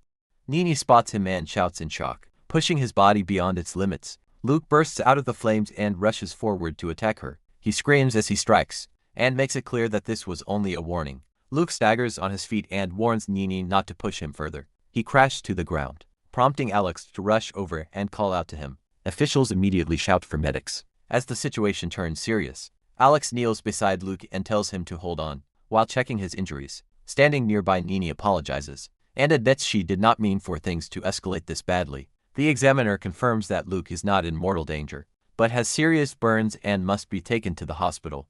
Attention then shifts to the quarterfinal matchups, as the next battles are announced. The principals discuss if Rocky will win, and one answers with full confidence. Other principals disagree, insisting a level 18 forbidden spellcaster cannot last even one spell. Principal Gosh stops the argument, and announces that the round is starting. Rocky steps forward and declares that he finally gets to fight Alex. He boasts that as long as Alex is still standing, this year's top scorer will be him. Alex answers by questioning Rocky's confidence as he raises his weapon. As the match begins, Rocky charges in without hesitation. Alex blocks the first attack, and makes it clear he will not use forbidden spells, relying on his lifespan sword skill instead. Rocky is unable to believe a forbidden spellcaster would fight with a sword. Up close, he follows up with a powerful downward strike, trying to overwhelm him in response. Alex activates his lifespan sword skill and meets the attack head-on. Rocky strains and cries out as the clash pushes him back. Around the arena, spectators question why Alex is not using any spells. The principals quickly realize that Alex is not using a forbidden spell, but a sword skill that consumes his lifespan. They debate how many times he can keep swinging, and whether the cost is worth the victory on the battlefield. Alex advances and asks Rocky if he is surrendering yet. Pushed into a corner, Rocky snaps and shouts that Alex forced his hand. He then counters with heavy shadow strike, slamming his attack down. Alex suddenly senses something wrong and instinctively feels danger. His eyes catch the forbidden spell talisman in Rocky's hand, and he realizes what is about to happen. Rocky brings his weapon down and unleashes Shadow Dragon Meteor. With full intent to kill, the spell hits Alex directly. Drawing blood on impact, a massive shockwave follows, as the forbidden spell explodes across the arena. Alex's sword sinks into the ground. As the aftermath settles and a black liquid drips from his injury, he groans and forces himself to endure the pain. Standing over him, Rocky tells him he will not last much longer and should die already. As Alex lowers his head, the crowd starts to question whether the match is over. The crowd whispers in disbelief, after realizing Rocky used a forbidden spell, talisman that heavily damages the body. Examinees erupt into heated arguments, criticizing Yukai Academy for allowing Rocky to use a forbidden spell. While others shout for medics, the crowd continues to argue, accusing Rocky of cheating and refusing to accept defeat. Watching the scene unfold, Nini admits that, even she would not have been able to block that attack. She grows anxious and wonders if he has really died, blaming Rocky for pushing things too far. Rocky mocks Alex and says he is still losing even at level 18. Alex lifts his head and calmly asks who decided he had lost, blood dripping down his face. Even with his heart pierced, he rises into the air as his body rapidly recovers. He then reveals his undying spell, showing that forbidden spellcasters can only die by their own spells. The crowd explodes in shock, as they realize he is still alive after such a fatal blow. Watching closely, the examiners understand that Alex has mastered a forbidden spell, long thought lost, using lifespan exchange to heal even deadly wounds. Alex lifts his hand and calmly signals that it is his turn. A world-destroying thunder crashes down, forming a massive pillar of lightning.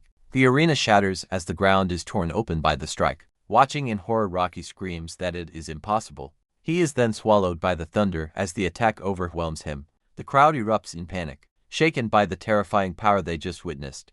An examiner quickly declares Alex the winner, and calls for medics to rush in. As the dust settles, Alex looks ahead and notices the principals observing from the stairs. Exchanging glances, they quietly state that everything is now set. Alex coughs violently and struggles to stay on his feet. Around him, the principals break into heated arguments, claiming the forbidden spell has wrecked his internal organs, forcing himself to remain conscious. Alex decides to play it up. Principal Sue suddenly demands to file a report, accusing Yukai Academy of allowing forbidden spells against a level 18 job changer. The other principals immediately push back, insisting that only the winner matters, and that Yukai Academy has already gone too far. Alex rests on the ground and reflects that the final exam feels more tiring than his fight with Kenta. Falling debris catches his attention, and he senses more trouble coming. Nini steps forward and tells him to rest and recover before continuing. Alex calmly refuses, saying there is no need to take advantage. 30 minutes later, the situation shifts. The announcement rings out, declaring that the final round is about to begin, and that the winner will become this year's top scorer. Watching Alex closely, Nini reflects on how dangerous his previous fight was. Alex, in turn, thinks about the forbidden spell Rocky used, and realizes it could have severely injured her. Without hesitation, Nini launches forward and releases explosive Phoenix Flame. The arena explodes, as Alex raises his guard and blocks the blazing attack head-on. Alex twists through the air as waves of flame crash past him, narrowly avoiding the explosions. Crowd grows confused, questioning why he refuses to counterattack. Nini presses forward and confronts him, demanding to know why he keeps dodging. Alex backs away again and calmly wonders whether there is any rule stopping him from doing so. With her patience running out, Nini gathers more power and declares she will find out how long he can last. A violent spiral of flames erupts as Nini presses the attack again. Caught inside the firestorm, Alex judges the spell to be difficult to handle. Without hesitation, he forces his speed higher and bursts into motion. A sharp streak cuts straight up through the flames, tearing a path through the vortex. Watching the movement, Nini realizes just how fast Alex has become. Nini staggers back, crying out as her attack fails. Alex closes the distance, raises his blade and calmly tells her the match is over. Humiliated, Nini explodes in anger and shouts at him for embarrassing her. Refusing to accept defeat, she attacks again in a rage. Alex slips past the strike and thinks to himself how arrogant and reckless her fighting has become. Nini taunts Alex, daring him to keep dodging if he can. Flames spiral inward as she gathers power at the center of the arena. The crowd stiffens as intense pressure fills the air. With a sudden release, Nini unleashes Fire Tornado.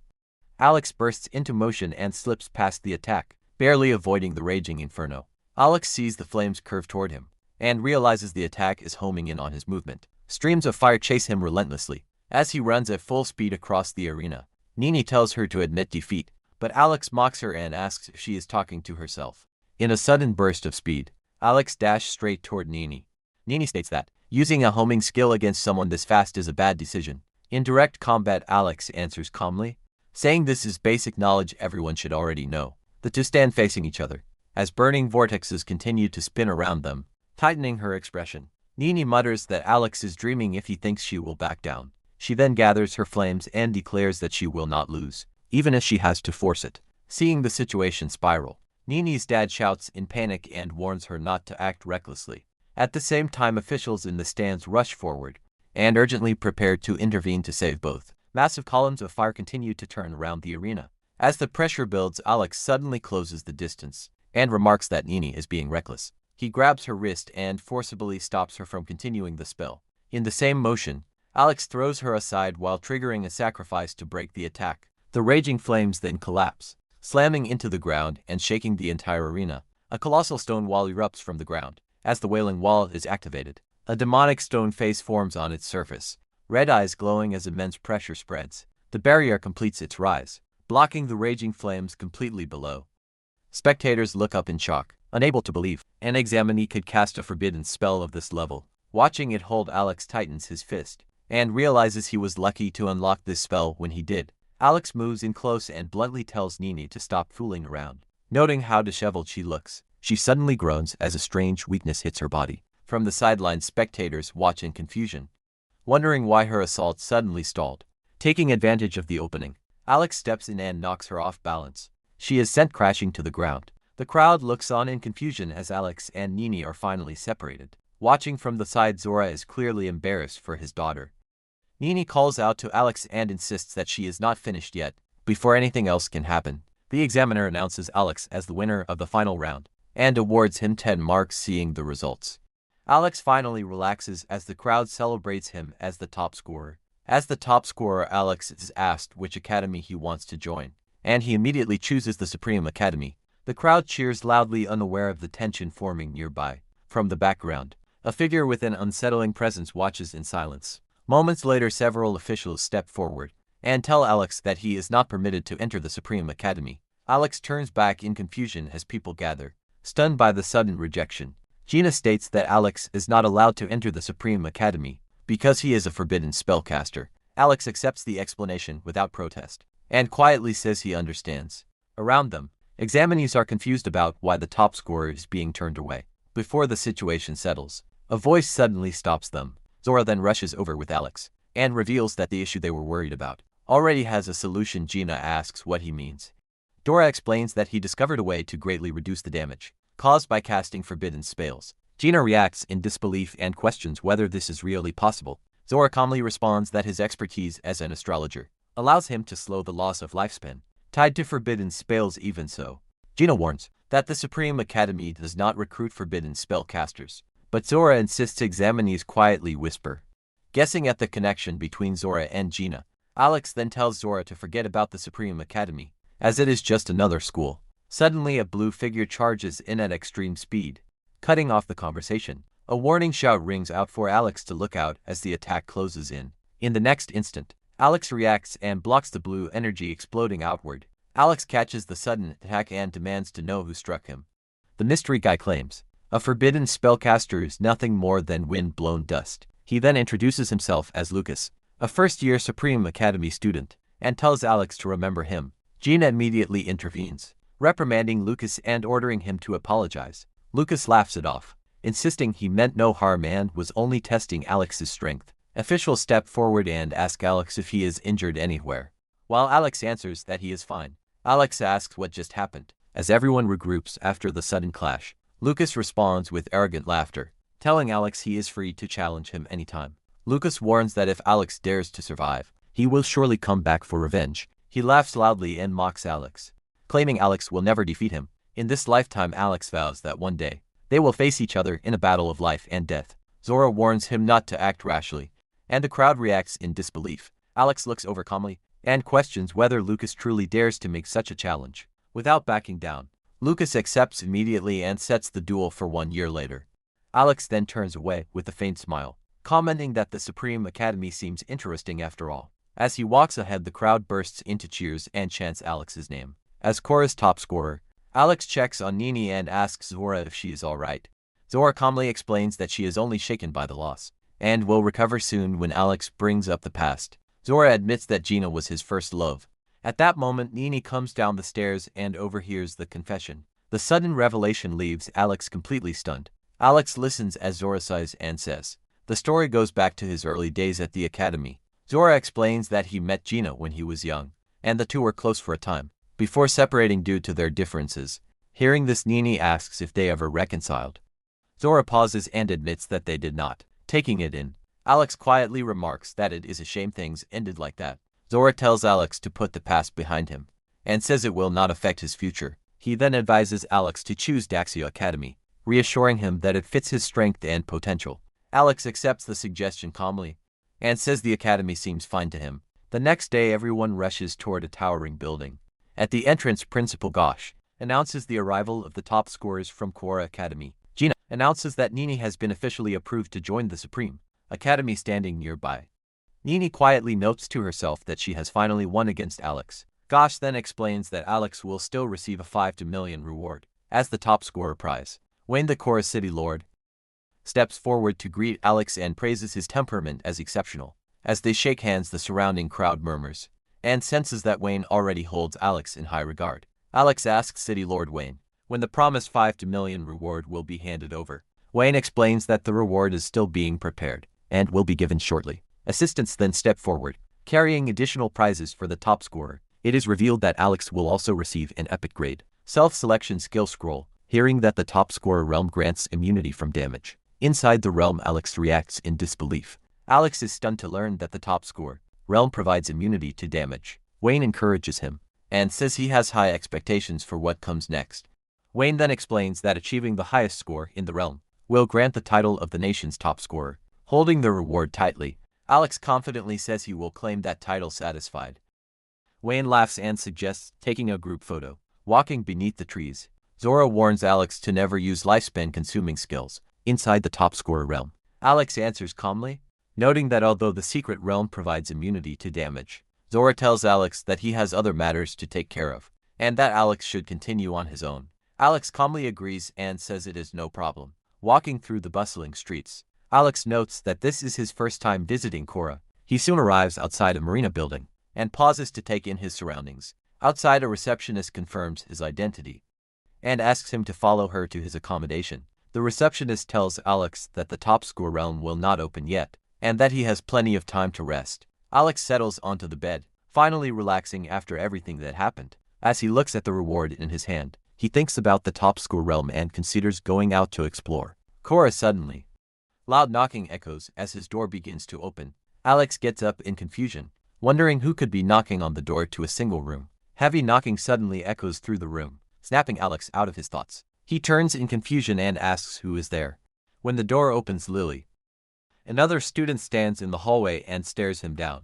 Alex immediately questions who she is and why she is in his room. Before he can react, Lily suddenly charges forward and throws a punch. Lily lashes out at Alex, accusing him of lying and warning him not to play tricks. Seeing no other option, Alex decides to act. In an instant, dark wooden roots explode from the floor as Realm of Wood activates. Binding Lily in place, she panics and struggles as the roots tighten.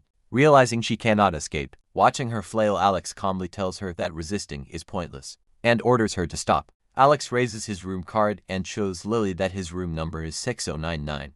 Lily is stunned when she realizes her own room card also says 6099.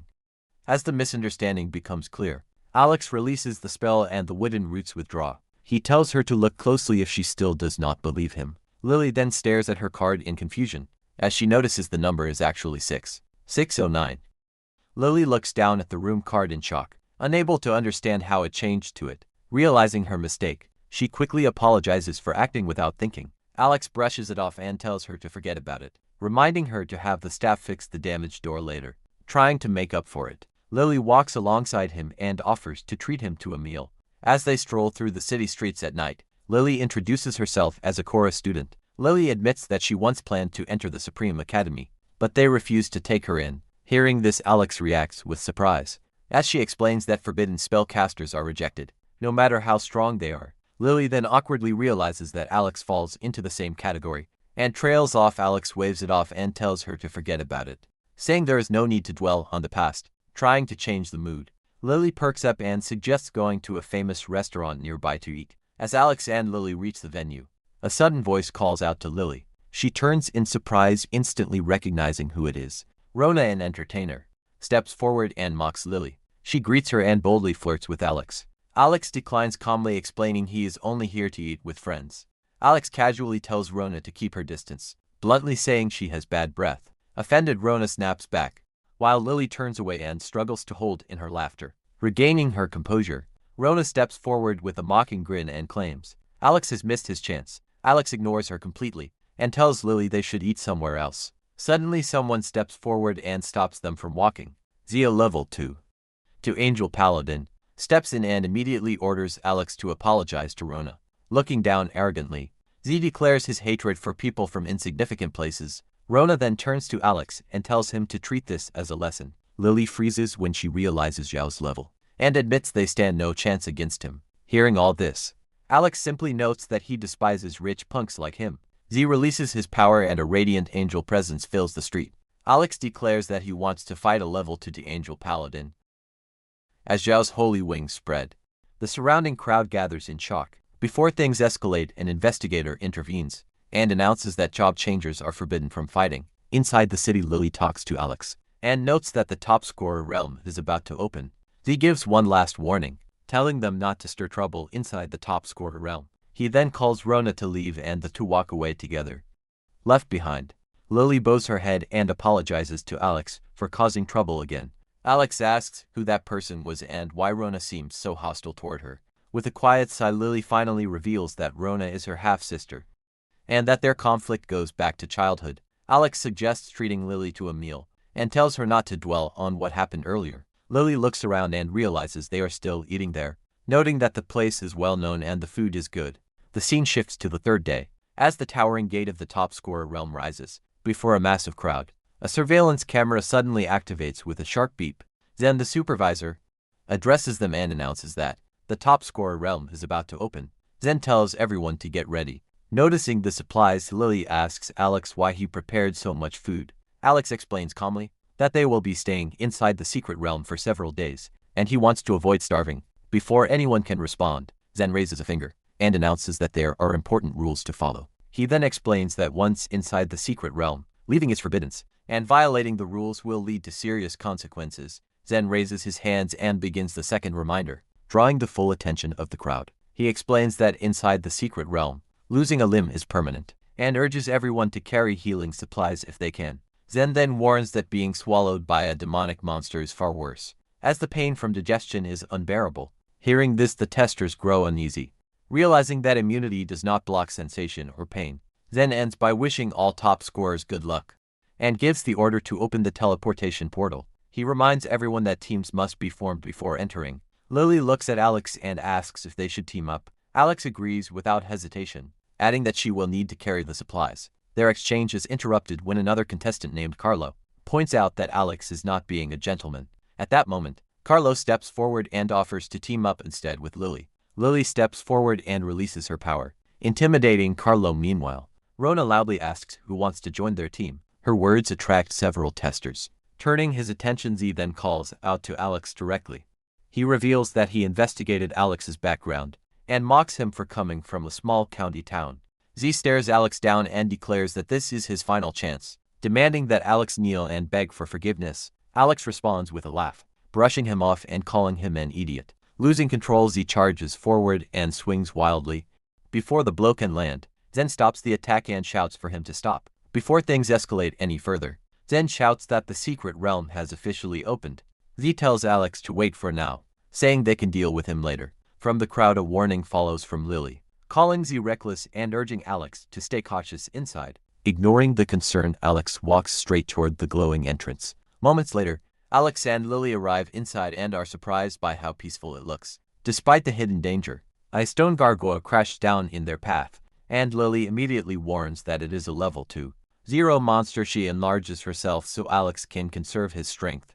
She mocks the gargoyle and sneers that she will crush it easily. Watching the exchange, Alex notes that the creature fights like a demon, and decides not to waste time. In the next instant, he releases his curse magic and causes the gargoyle's body to explode. Lily stares at the scene in shock after the monster was killed instantly. A system notification confirms the kill and awards the experience. Alex comments that it is fortunate the secret realm provides damage immunity, since his body would not have survived the backlash. Hearing this, Lily reacts in disbelief, as he explains how brutal Forbidden spells cast through sacrifice really are. Not wasting time, Alex tells her to move on, and warns that the stronger the monsters become, the deeper they go as they walk. Alex thinks about how being a forbidden spellcaster led to his rejection from the Supreme Academy. He calmly reflects that trading lifespan for the power to do what he wants is not such a bad deal. Suddenly, Alex senses danger and snaps his head up. In the next instant, a huge demonic figure descends from above and looms over them. A giant poison centipede is identified as a level 2/5 monster. Alex and Lily look up at the creature and she reacts in disbelief.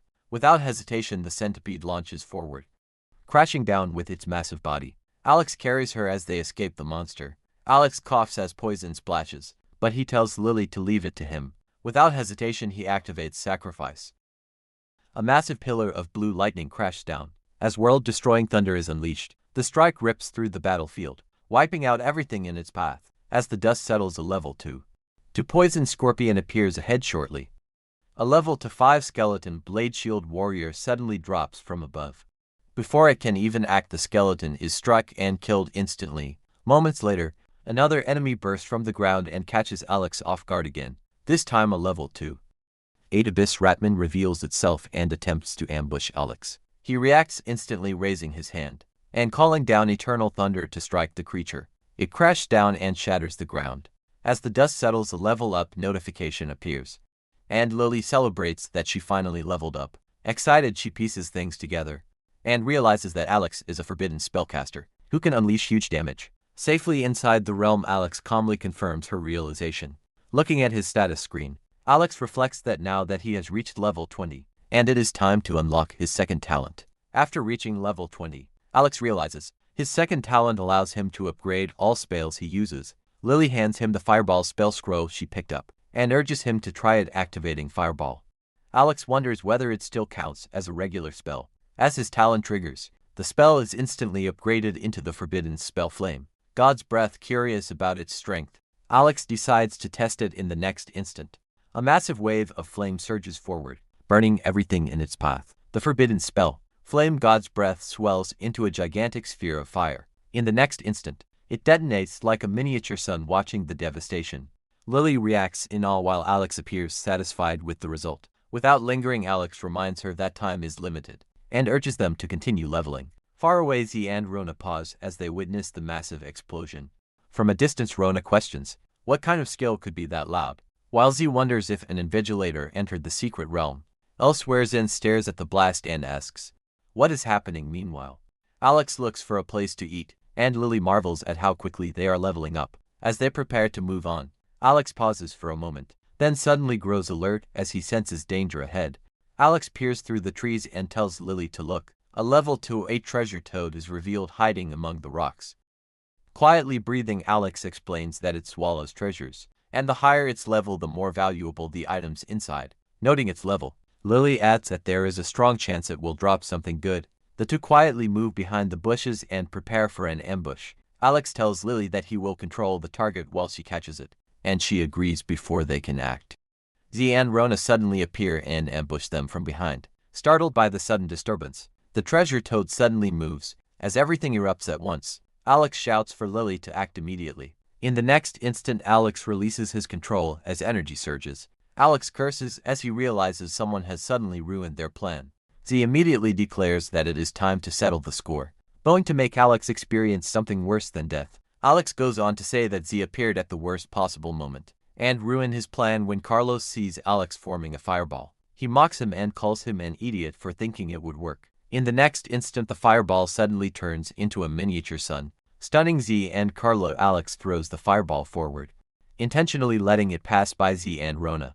As the blazing mass rushes past, the two panic by how overwhelming its power feels. Alex then tells them to relax and calmly activates a skill scroll, revealing Ice Vortex spell. Ice blue energy coils around him, as Rona warns Alex not to come any closer. In the next instant, the ice condenses into multiple sharp blade-like projectiles that shoot forward. Sharp ice projectiles hang suspended in the air around Z and Rona. They stare upward in shock, questioning how an Ice Vortex spell could have such power. Alex steps forward and tells them to try experiencing it themselves. The ice projectiles suddenly shoot downward, converging toward them as the frozen blades slam in. Z activates his holy shield, The ice projectiles collide with Zhao's holy shield, the two forces crashing together. As the frozen blades continue pressing down, Z shouts in disbelief, questioning if Alex is serious. Pushing himself, Z activates the golden 10th fist sword and swings his glowing blade. The golden slash surges upward, slicing through the falling ice projectiles. Z rallies the group and tells everyone to attack together. The ice projectiles continue crashing down, pressing hard against the growing shield. Watching the scene, the others react in disbelief, questioning how Alex can use both fire and ice, and whether he might be a forbidden spellcaster. Alex laughs and says he will show them something more exciting, as he activates a scroll labeled Falling Rock spell. In the next instant, a massive boulder crashes down from above, slamming into the area with crushing force. Z freezes and mutters in disbelief, questioning if Alex is really this strong. One of them recognizes it is not a normal falling rock spell, and calls it the forbidden spell Starfall. A massive rock continues crashing down. Z and Rona are struck by the impact, barely managing to get up. Z declares that he is a descendant of the Du family, and questions whether Alex truly wants to fight him. Alex tells him to relax, and says he will use a bit of his family's power so he will not die before anything can settle. Another enormous boulder crashes down from above, as onlookers cry out in shock. Z and Rona try to reason with Alex, reminding him that they are all students of the Supreme Academy. Alex floats calmly in the air as he questions them. He then reveals that he was rejected by the Supreme Academy, making it clear that they are not classmates. In the next instant, the massive boulder finally slams into the ground. Watching the scene unfold, the other examinees are left, staring in terror at the overwhelming power on display. As the dust clears, the shattered ground and massive crater come into view. Z and Rona are left embedded in the rubble, groaning as they struggle to move. The remaining examinees land nearby, staring at the devastation in silence. Alex calmly tells them to send Z and Rona to get healed, saying there is no need to drag things out further. Moments later, a spatial portal opens and the two are sent away for treatment. Alex notes that the world is finally quiet after dealing with those troubles, and tells Lily they should see if they can catch up with the treasure toad nearby. Zen arrives with the other supervisors, and comments on how strong the top scorers are this year. Zen adds that it has been a long time since a single person caused this much disturbance. As reports come in about injured examinees, the supervisors rush toward the scene. Seeing the damage, Zen immediately orders the clerics to heal the injured. Zen asks what they encountered in the secret realm, and a report answers that they just met a forbidden spellcaster. Zen reacts in shock, repeating that it was a forbidden spellcaster under the moonlit sky. Alex complains they have chased the toad for so long, and says they lost it and blames those people. Lily asks Alex if he is really not going to eat more, and Alex says he is full and needs to rest. Lily quietly admits she has never seen anyone level up as fast as Alex, then resolves to work harder. Lily looks up in confusion, sensing something massive approaching a high-grade level 3. 6 Cerberus reveals itself towering over the area. The monster lets out a thunderous roar, flooding the surroundings with pressure. Reacting instantly, Lily grabs Alex and pulls him back. With shock, Alex looks at the monster with fear. Lily admits she did not expect the secret realm to contain something this terrifying. He immediately tells Lily to stay behind, warning her that it is too dangerous. Above them, the 3 heads of Cerberus rise as the monster prepares to strike. In the next instant, a massive fireball rushes forward, but the Cerberus just devours the strike. They stare in shock. After witnessing Cerberus swallow the attack and do not die, the monster rises again as green fluid spirals around its body. The green fluid lashes forward in thick streams, like a sweeping wave aimed at them. Alex moves fast and warns that the fluid is extremely corrosive. Alex shouts for Lily not to get caught. As it floods the ground around them, Alex is suddenly caught off guard as massive claws drop behind him. Reacting instantly, he speeds up and activates Flame of Karma. Standing face to face with Cerberus, Alex taunts the beast, and tells it he will let it eat everything he has. Alex releases Eternal Thunder, ripping through Cerberus's massive body. The beast reels as blood sprays from the impact, and its form is torn apart. Alex questions if the monster can swallow his attack. A vertical column of blue beam devours the monster. Lily looks over in disbelief, and asks if Cerberus is still not dead yet. A massive black flame swells and spreads, and Alex warns that Cerberus is trying to explode. Alex grabs Lily and shouts for her to run, warning her not to get burned by the black flame. Alex and Lily dash away at full speed. Escaping the blast zone, Alex and Lily sit down and agree that they were lucky to escape in time. A strange croaking sound suddenly catches Lily's attention, and she turns to look around. Spotting something ahead, she points in surprise. As the golden treasure toad reveals itself in the forest, Alex checks what the creature spits out, and identifies it as dragon-scale gold ore, explaining that it is an extremely rare crafting material. He then tells the toad to spit out more, as Lily holds the ore and remarks that it looks like an ordinary rock. Alex scolds the treasure toad, and orders it to spit all the treasures out. At a 10, Zen receives a report that the mission is accomplished, and the surgery was a success. Zen is told that Z and the others are almost fully recovered, and says they will report everything to the higher UPS. Zen warns Z that his body has not fully recovered yet, and tells him not to come out. Z grips a crutch and calls out Alex's name. Alex faces the treasure toad, and angrily declares that he is not done yet. Treasure toad croaks nervously, as Alex tells it that it still has not spat out all its treasures. Panicking, the creature croaks repeatedly. While Alex continues pressing it to spit everything out, Alex then crouches down and calmly says, "There is good news and bad news." He explains that the good news is its suffering is over, but the bad news is that its days are also over. Alex drives crackling lightning into the golden treasure toad. The creature opens its mouth and spits out a glowing spear-shaped item toward Alex. A massive explosion erupts in the forest. The toad expresses its fear, croaking nervously as it watches the aftermath. Holding the spear-shaped item, Alex reacts in surprise and questions its strength. He then remarks that it is not bad and decides to keep it, since it looks useful. Without wasting time, Alex tells Lily they should move on to find more monsters. Alex looks around and questions why there are no monsters nearby.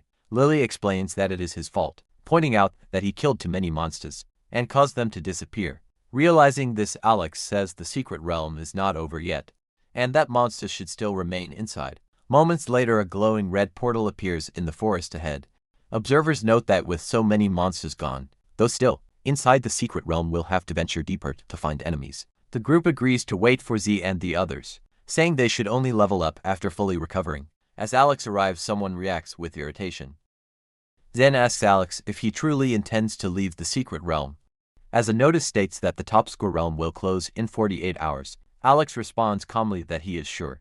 Zen then tells Alex to record his level and asks him to show his status, so it can be documented. Alex shows his status to Zen and confirms his level is 25. The surrounding group reacts in shock, repeating that Alex is level 25. One of them stares in disbelief, saying Alex gained 7 levels in just a few days, and has never seen such speed. They point out that Alex was only level 18 when he entered the top score secret realm, and wonder if he killed all the monsters in the inner area. Alex asks Zen if he can go now, but Zen refuses and says Alex must wait until the secret realm closes to claim his reward. Someone curses their luck, revealing that Z complains that they spent a long time chasing the golden treasure toad. One of them reports that all the monsters in the secret realm were wiped out by Alex. When Z realizes that Alex is already level 25, he curses in disbelief. Lily remarks that some people are truly miserable, while Alex remains silent. Z and Rona complain angrily, criticizing forbidden spellcasters, and saying they kill monsters too easily. Lily immediately snaps back, saying it is a skill issue, and pointing out that Z cannot kill monsters because he is not strong enough. Before the argument can continue, a burst of pink energy suddenly explodes. Alex turns in surprise at the sudden disturbance, while Lily looks on in shock and shouts that the ground is shaking. The skies turn pink while the examinees ask what is happening, as the tremors grow stronger. At the same time, the exit of the secret realm starts disappearing, and causes panic voices to ask if they can still leave. In the next moment, a towering pillar of pink energy erupts into the sky. From around the pillar, dark monsters begin pouring out as a massive figure emerges among them. Alex and Zen stare ahead in shock, as countless figures reveal themselves. Realizing they are demonic entities, a horrified reaction follows, stating that appearing here is a catastrophe, especially inside the top score secret realm. Stepping forward, Zen shouts at them, and demands to know how they dare trespass into the human world. Suddenly, a dark purple portal opens and pulses with ominous energy from within. A demon's voice laughs, and declares that Alex is not fit to speak to it. The Demon King steps forward and coldly tells Zen that someone like him dares to speak to them. His eye sharpens with killing intent as it questions his worth. The Demon King declares judgment and says they are courting death. Before the threat can advance, Zen steps forward and orders everyone to stay behind. But a massive monster suddenly appears in front of him. The demon monster throws a heavy punch, but Zen dodges it instantly. Even so, the sheer force of the attack sends Zen sliding backward from the impact. Watching closely, the Demon King orders the monster Luda to deal with him. Zen immediately warns the Demon King not to touch the students.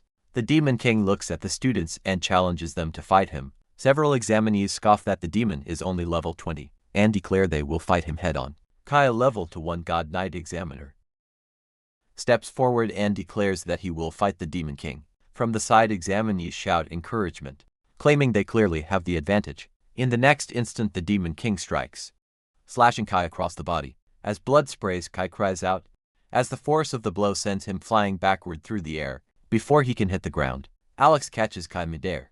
The Demon King scoffs and mocks the fallen God Knight, calling the situation a joke. Turning its gaze toward the humans, it sneers and calls them cowards. Z then calls out to Alex and asks him to deal with the Demon King. Voices from the crowd begin encouraging Alex, urging him to fight for them. Lily shouts in anger, calling out everyone for mocking Alex earlier, and now shamelessly asking him to save them. Z angrily says that if Alex had not injured them and killed all the monsters, they would not be in this situation. Alex admits that he is willing to fight demons, but his equipment is not strong enough. As the danger sinks in, Alex realizes he is risking his life fighting demons without proper gear. He then tells Lily to keep all the high-grade equipment, and steps forward, warning her to be careful. Watching from afar, the Demon King calmly remarks that humans are interesting, and always struggle at moments like this. Alex remarks that there will always be rotten apples, and says the chaos around them is disrupting his peace. Above them, the Demon King floats in the air as dark energy surges from his body. Alex looks up and meets the Demon King's gaze, the tension thick between them. Without hesitation, Alex attacks and shouts fireball, sending blazing flames forward. Watching in disbelief, the surrounding examinees question why Alex is using forbidden spells, and how he can cast such a powerful fireball. The Demon King twists his body, and easily dodges the incoming fireballs. Laughing loudly, he mocks Alex, and says that being amusing is the only thing he is good at. In the next instant, Alex suddenly rushes in and lands a direct strike on the Demon King. A close-up reveals Alex smirking calmly after the strike connects. Moments later, the Demon King is hit by a sweeping fire arc and reacts in confusion. The Demon King calmly watches as swirling flames wrap around him below. The examinees stare upward in disbelief, and question why Alex's fireball is so different. And overwhelming hope rises as some of them begin cheering. Convinced that Alex has won and they are finally safe, that hope vanishes when they notice the flames shrinking, and shout that the attack is being absorbed. As the fire fades, the Demon King stands completely unharmed, and remarks with interest that this is very intriguing. The Demon King looks at Alex with interest and says he likes him, asking why Alex does not become his subordinate. Alex goes on to promise that when he becomes emperor, the Demon King will be made a crown prince. The Demon King answers coldly and only wants to kill him. Irritated, Alex mutters that he was interrupted and activates sacrifice. In the next instant, Alex dashes to escape the Demon King and uses sudden dance. Violent impacts erupt across the ground, as Alex and the Demon King clash at high speed. Feeling the force of each blow, Alex realizes that the Demon King's punches are extremely heavy. In the middle of the exchange, Alex is repeatedly interrupted by the Demon King. Watching anxiously, the examinees shout that Alex is being driven back, and question why he is only dodging. Others panic, saying their bodies feel weak and their hands are starting to shake. The Demon King calmly states that, as long as he keeps interrupting Alex's spells, he can only run and escape. Alex responds and tells him to look around. As the Demon King does, glowing golden rings begin appearing across the sky. Confused, he asks what those rings are. Alex scoffs, saying it is just an ordinary illumination spell, and orders it to explode. A glowing golden ring expands as the spell activates, detonating and exploding outward. The Demon King responds by activating Magic Shield. He smirks and tells Alex he cannot be hurt. In the next instant, Alex activates another forbidden spell called Eternal Thunder. Alex rushes forward and shouts for the attack to pierce through.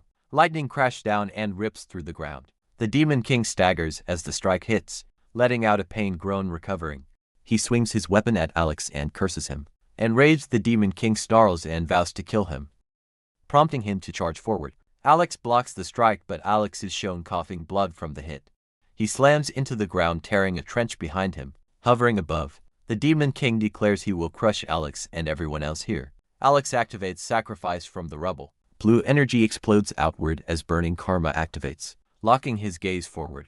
Alex challenges the Demon King and asks if he can withstand this. A burst of golden light detonates around him, swallowing the space. Moments later, the Demon King stares in shock as the sparks suddenly disappear. The towering energy attack finished, crashing down, scorching the ground below. Seeing this, the surrounding examinees react in disbelief and ask if it is over. The view shifts to reveal a massive crater torn into the battlefield. Within it, the Demon King lies injured and mutters in disbelief about how a human could possess such strength. Nearby, a demon soldier turns toward Alex in panic and curses him for daring to harm their king.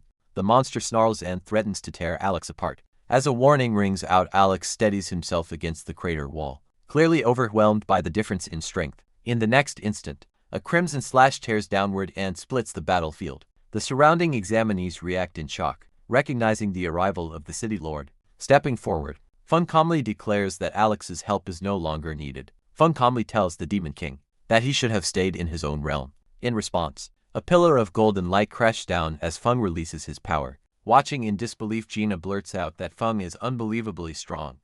Realizing the danger, the monster tells the Demon King to leave and admits that Fung is too strong. The Demon King vows that one day he will cut off their heads. The Demon King turns back and declares that they will meet again. Fung smirks and does not let them escape. In the next instant, a sudden attack flashes toward him. As a warning is shouted, the Demon King recoils in shock and calls out Feng's name.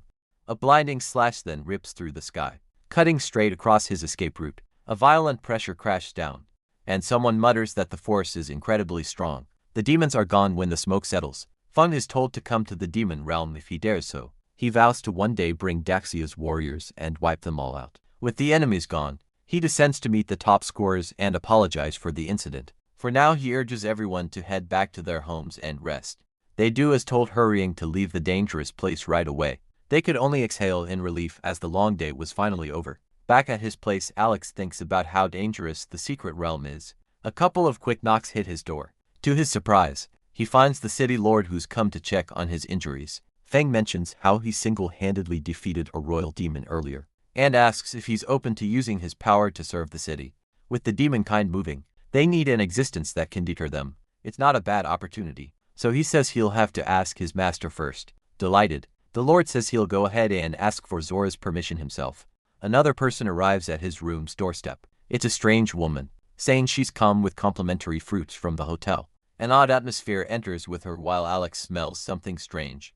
The woman turns with striking speed. Fung turns with her and tells the young man to watch out. She was swinging a knife at him, but a hand quickly gripped her wrist before she could hit him. The lord demanded to know who sent the level 50 assassin. Tightening his grip, he tries to force the answer out of her, even mercilessly kicking her hard across the room. Injured, she sees the knife on the floor and grabs it. There isn't even a hit of hesitation. When she impales herself, the assassin's hand fell limp. Her dedication and weapon makes it clear that the enemy is no ordinary person. With that said, Alex decides against accepting the lord's offer for his safety. His answer fuels Fung with anger towards the Wu family, who's likely at fault. It seemed like the night was done. But another set of knocks hit the young man's door. It was Misha running to announce that he's officially been deemed the nation's top scorer, even bringing her phone to take a photo and brag about being his partner. She screams as she sees the dead and oddly dressed woman on the screen, clearly misunderstanding. She's told that it's an assassin sent to kill him. The news gets her all riled up. For him, Z was furious and scolding his servant for failing to find a proper assassin that can kill Alec. Just then his father entered the room with a dark grunt. He was even angrier than his son. He doesn't care about his grudge for the boy, but the way he handled it was extremely foolish. Now he's told to get ready, as they have to go to Fung and apologize personally. Sometime later, Alex meets with the city lord to be acknowledged as the nation's top scorer. He'll also receive a legendary skill scroll and legendary equipment as his prizes. The young one thought he was going to get money, but this is even better. The equipment is the Sumer ring, which can absorb and convert energy into psychic power. In addition, it can serve as storage for his items. With this ring, even if he's being attacked by a group of mages, he can absorb their attacks and make his forbidden spells even stronger. It works well with his job. It was time to send him back home to Korra. The teleportation square was filled with a huge crowd. As soon as Alex appears, cheers and chants erupt for the nation's top scorer. He's stunned by the unexpected welcome, and even the principal and city lord are unable to stop the rush of the crowd that was eager to take photos and signatures. They were a bit too enthusiastic for his comfort. Fortunately, Goss took his arm and dragged him to the sky. He's brought to Zora's mansion, where they talk about the woes of the top scorer. It isn't easy, but the material rewards are generous. His interest is piqued, as he's told to rest for the more important things waiting. The Gate of Apocalypse has finally appeared. It's the place where the 7 ancient origin artifacts once appeared. Once he's ready, they'll be going there together. Before that, Alex has to take care of some business in the Job Changer Guild. When he's alone, Zora falls to the ground as his body reaches its breaking point. He doesn't have much time left, and this will be his last chance to do what he has to do. Alex heads to the guild wanting to trade his scrolls and equipment. He's become too famous, so he has to disguise himself for this. He notices Nini strolling around. Fortunately, she shouldn't be able to recognize him with the illusion mask on. This is what he thinks, but the aura from his back feels so familiar to her. Her heart beats fast as she thinks of one person. Certain it's him, the person who saved her, who she's been looking for all this time. She called to him, excusing herself for being a bother. Alex misunderstands and thinks she recognized him, but Nini says he looks like the person who saved her. Thinking he's Lenge, Alex brushes Nini off, but that exact coldness only reassures her suspicions. She blocks his way and screams his name, questioning why he won't admit it. He faces the guild staff asking if such commotions are common there. This prompts the employee to control the girl, which fortunately works. Meanwhile, those around them wondered who he was, for someone so beautiful to pine over him. Their surprise and shock grows as Alex steps up to the platform to summon a massive pile of valuable equipment, proving just how formidable of a person he is. Instead of exchanging them for gold, he'd like to trade for other items, so he's handed the catalog of available equipment. He picks a necklace that amplifies spirit power by 50%, which will cost 3 million on top of his traded goods. Lastly, he says he'd like to sell one more thing, and reveals the dragon scale gold ore. The staff actually screams in surprise, as do the others from the sight of the invaluable item. Nini couldn't help but fall in deeper awe of her idol. Someone steps onto the platform. The man questions what made his staff scream and forget her training. It's Kane, the guild's vice president, who's close to level 60. He wonders the customer what he wants and is asked for refining stones, which can refine the star level of equipment to rival epic grade gear. The vice president offers 800 for the ore, but he counters with 1,000, promising to deal exclusively with the guild. Their agreement is finalized with a friendly gesture. Kane tells the employee to prepare the items and stay composed. When such things happen, however, Alex isn't done yet and reveals one last thing he wants to trade. People gasp as they see the legendary skill scroll, likely the only one in the entire city. This time even the vice president screams and calls for the president. An old man appears, scolding the vice for losing his composure. Lee calmly asks the young customer what he'd like for the scroll. With the ability to turn normal spells into forbidden ones, he asked for all the guild's normal scrolls. Not knowing his ability, they fall silent at the ridiculous demand. Nini called out, saying he'll be losing too much from the deal. Ordinary scrolls can be bought with money, and she even offers to lend him some. Lee confirms his request one last time, still doubting it with his answer. He orders his staff to retrieve all ordinary scrolls they have. While they do, Alex is provided a VIP card which grants a 30% discount in the guild. As the valuable customer waved them goodbye, Kane considered sending someone to protect him, but someone with such rare items won't need protection from them. On the way home, Nini calls to him. Having been waiting to tattle on a supposed impersonator, he again insists that she has the wrong person, but she refuses to give in and even mentions June. Involving the investigators will make things difficult, so he finally agrees to go home with her. Nini rushed to her father, saying she's finally brought Leng Yi to expose Alec. Zora stared perplexed.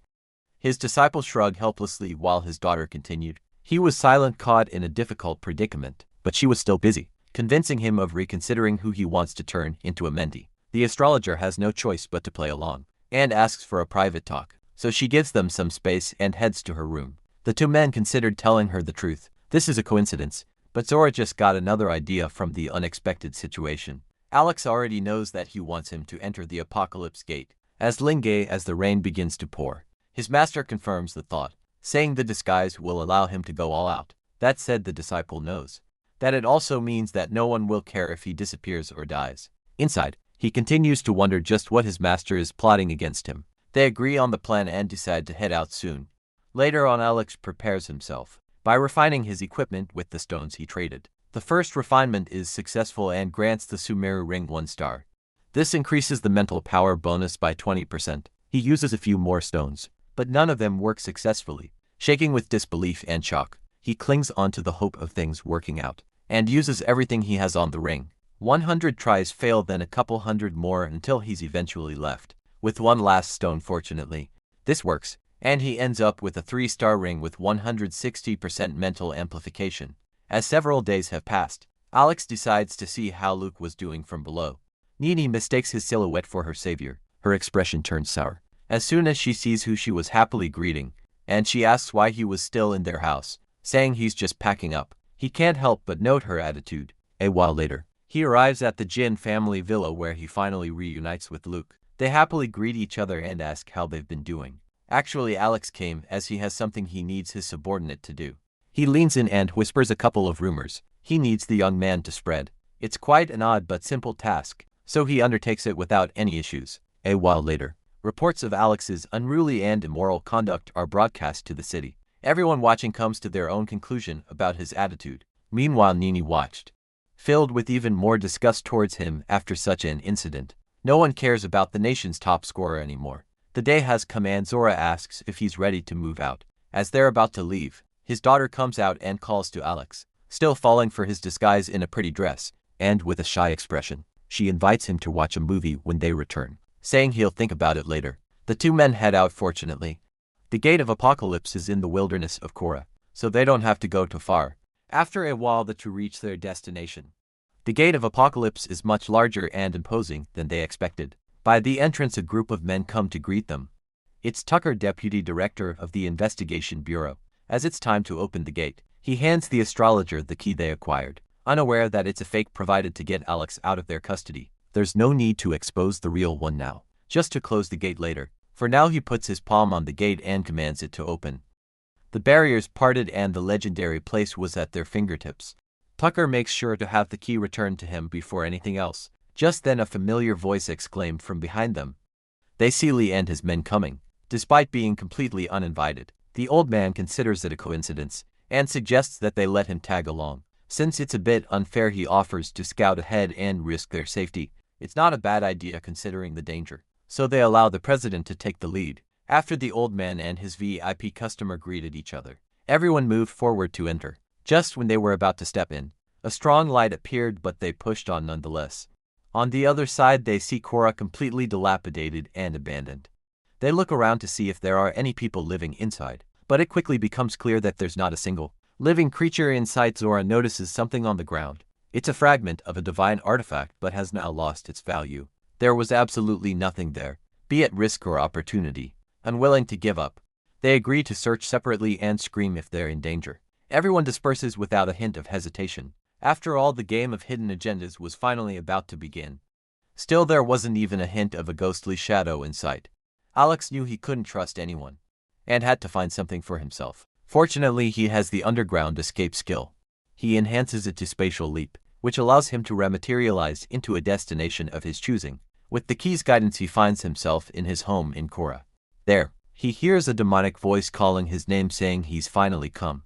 The guardian of the origin, ancient artifacts, says it's waited for him for many years. He comes face to face with the brain-like creature, who states that it's finally time to return the eternal scale to its rightful owner. The guardian reveals the artifact and says, it's the reason why Alex has infinite regeneration. Right as he was about to claim it for himself, a familiar voice spoke and attacked from behind. He quickly turned to find Zora raising his finger threateningly and telling him to put down the artifact. The young man says he used him to find the artifact, but the master doesn't explain as it's already too late. Now the guardian tells him to run, as the mage wants to use the scales to take regeneration for himself. The goal made sense considering how he's dying. Finding the creature too talkative, Zora casts a powerful spell and shoots it forward. A single attack from him kills the guardian and blasts the apartment open. At this point, Alex felt the strength of his master, who approached and asked if he was ready to fight him. He desperately summons a fireball and enlarges it before launching. However, no matter how strong his body is,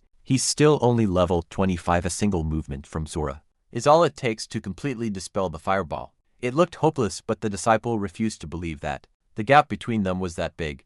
A torrent of flames consumed the master. It dies down almost instantly, a true display of absolute strength. Alex tries again and again, doing everything he possibly can, but his teacher has already reached him. He was caught with no escape. After performing so many divinations, Zora's body was giving up on him. The young man was unable to move at all, meaning he couldn't resist. When the astrologer started the sacred ritual, a thread of energy entered his body. It felt like his soul was being drained, like his immortal body was gone.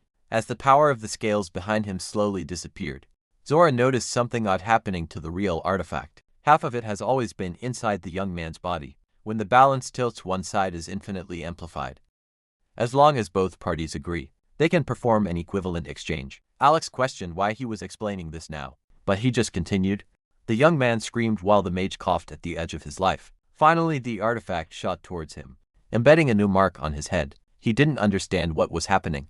Zoro was on the floor half dead, but glad that he succeeded. Alex sprint with newfound power from the ritual. His regeneration was back and stronger than before. He faces his master, asking why he didn't take his immortality when he could have. Zoro just asks when he became so disrespectful and distrustful of him. Finally, the young man realizes that he misunderstood it all.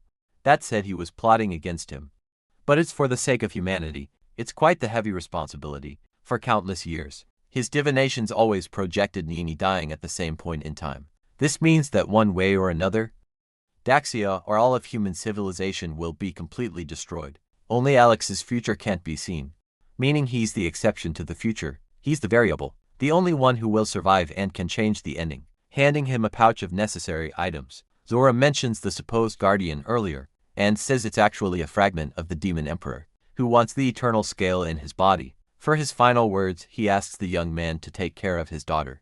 With his promise, the satisfied father loses the light in his eyes. He endured so much for his disciple and humanity, but Alex still doubted him. Now the young man sends his master to the other side right as he did.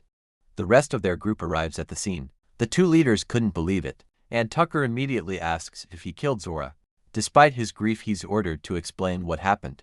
The other investigation officers are tasked to retrieve the body, and all the treasures it has. An officer lunges at the praying disciple, questioning his master's intention of sacrificing himself for such people. Alex summons huge roots that entangle and strangle the aggressor. While completely subdued, the man suddenly feels his life being sucked out of his body. He was going to show no mercy to anyone disturbing Zora's peace, and was ready to absorb their energy to make them his own.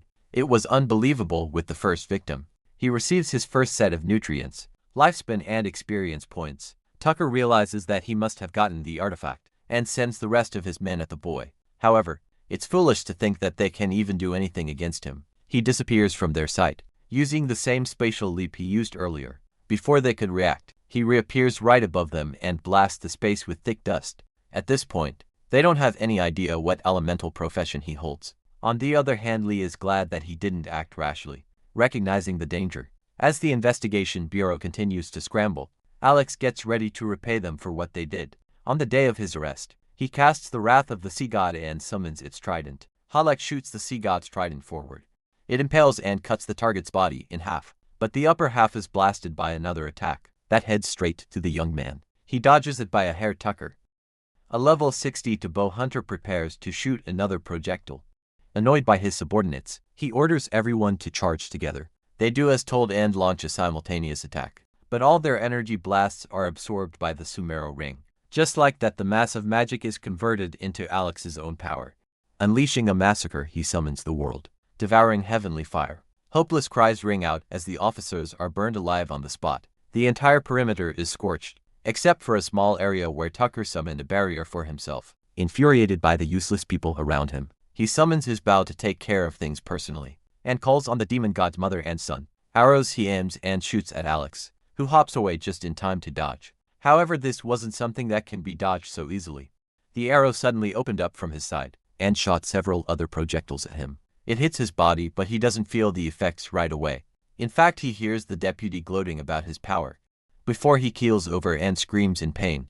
A moment later, his body literally bursts into pieces. Even if he has the eternal scales, no one should be able to regenerate from a pile of meat. Tucker turns away, unaware that Alex is capable of doing exactly what he said. His body hasn't even recovered completely, but the forbidden spellcaster has already shot a hole through the deputy's body. The young man stands up, regenerating as the investigator falls to the ground, threatened with his position in the bureau.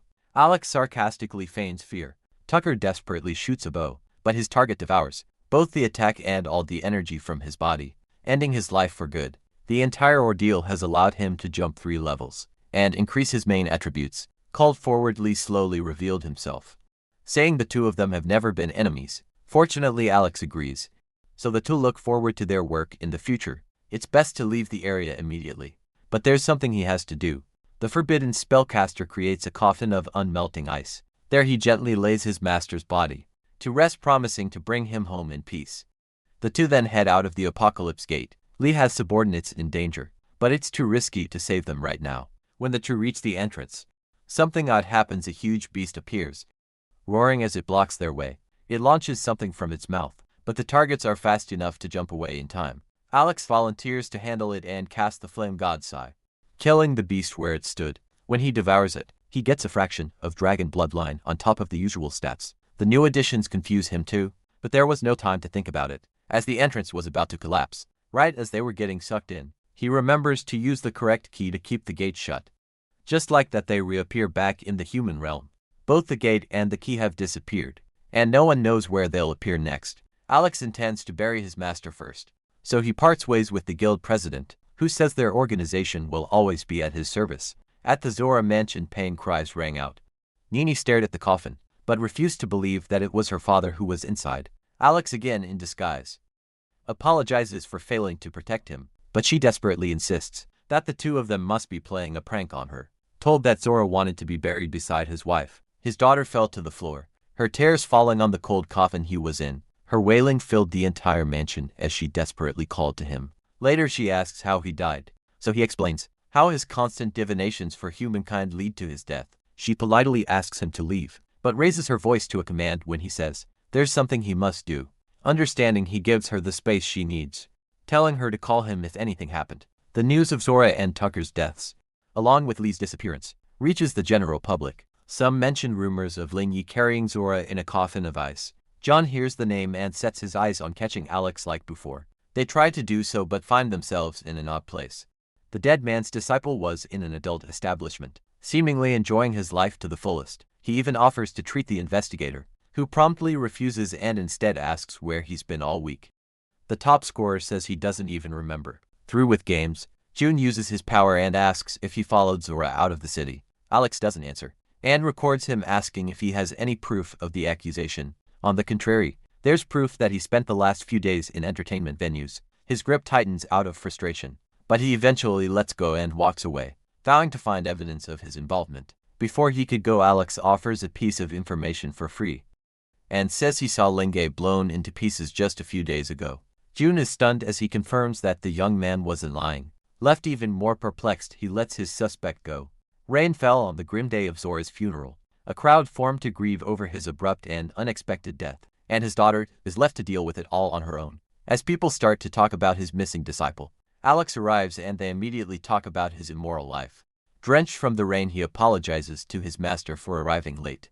Nini frowned and asks him to leave, saying he isn't welcome there, but he insists that he only wishes to see his teacher off on his last journey. She refuses to even consider him her father's student, and announces to everyone there that they already cut ties a long time ago. Her voice gets even louder while pushing him away, but a group of masked men appear. With the crackle of lightning and thunder, they were obviously up to no good, although they insist that they mean no harm whatsoever. Since Zora's death is mysterious, they wish to open the coffin and examine the corpse. She naturally refuses to let them do such a thing. The group's leader calls his subordinates and orders them to forcibly remove the young lady. Furious over their behavior, she starts to summon her power. Her attendants similarly stand against the intruders. Unfortunately, a quick swing of their blades easily takes the bodyguards down. People run in fear as soon as the first life is taken. Nini summons a scarlet sea of flames and shoots it at them, but they just stand there chuckling. A mere wave of the leader's hand swats the arrogant girl's flames away.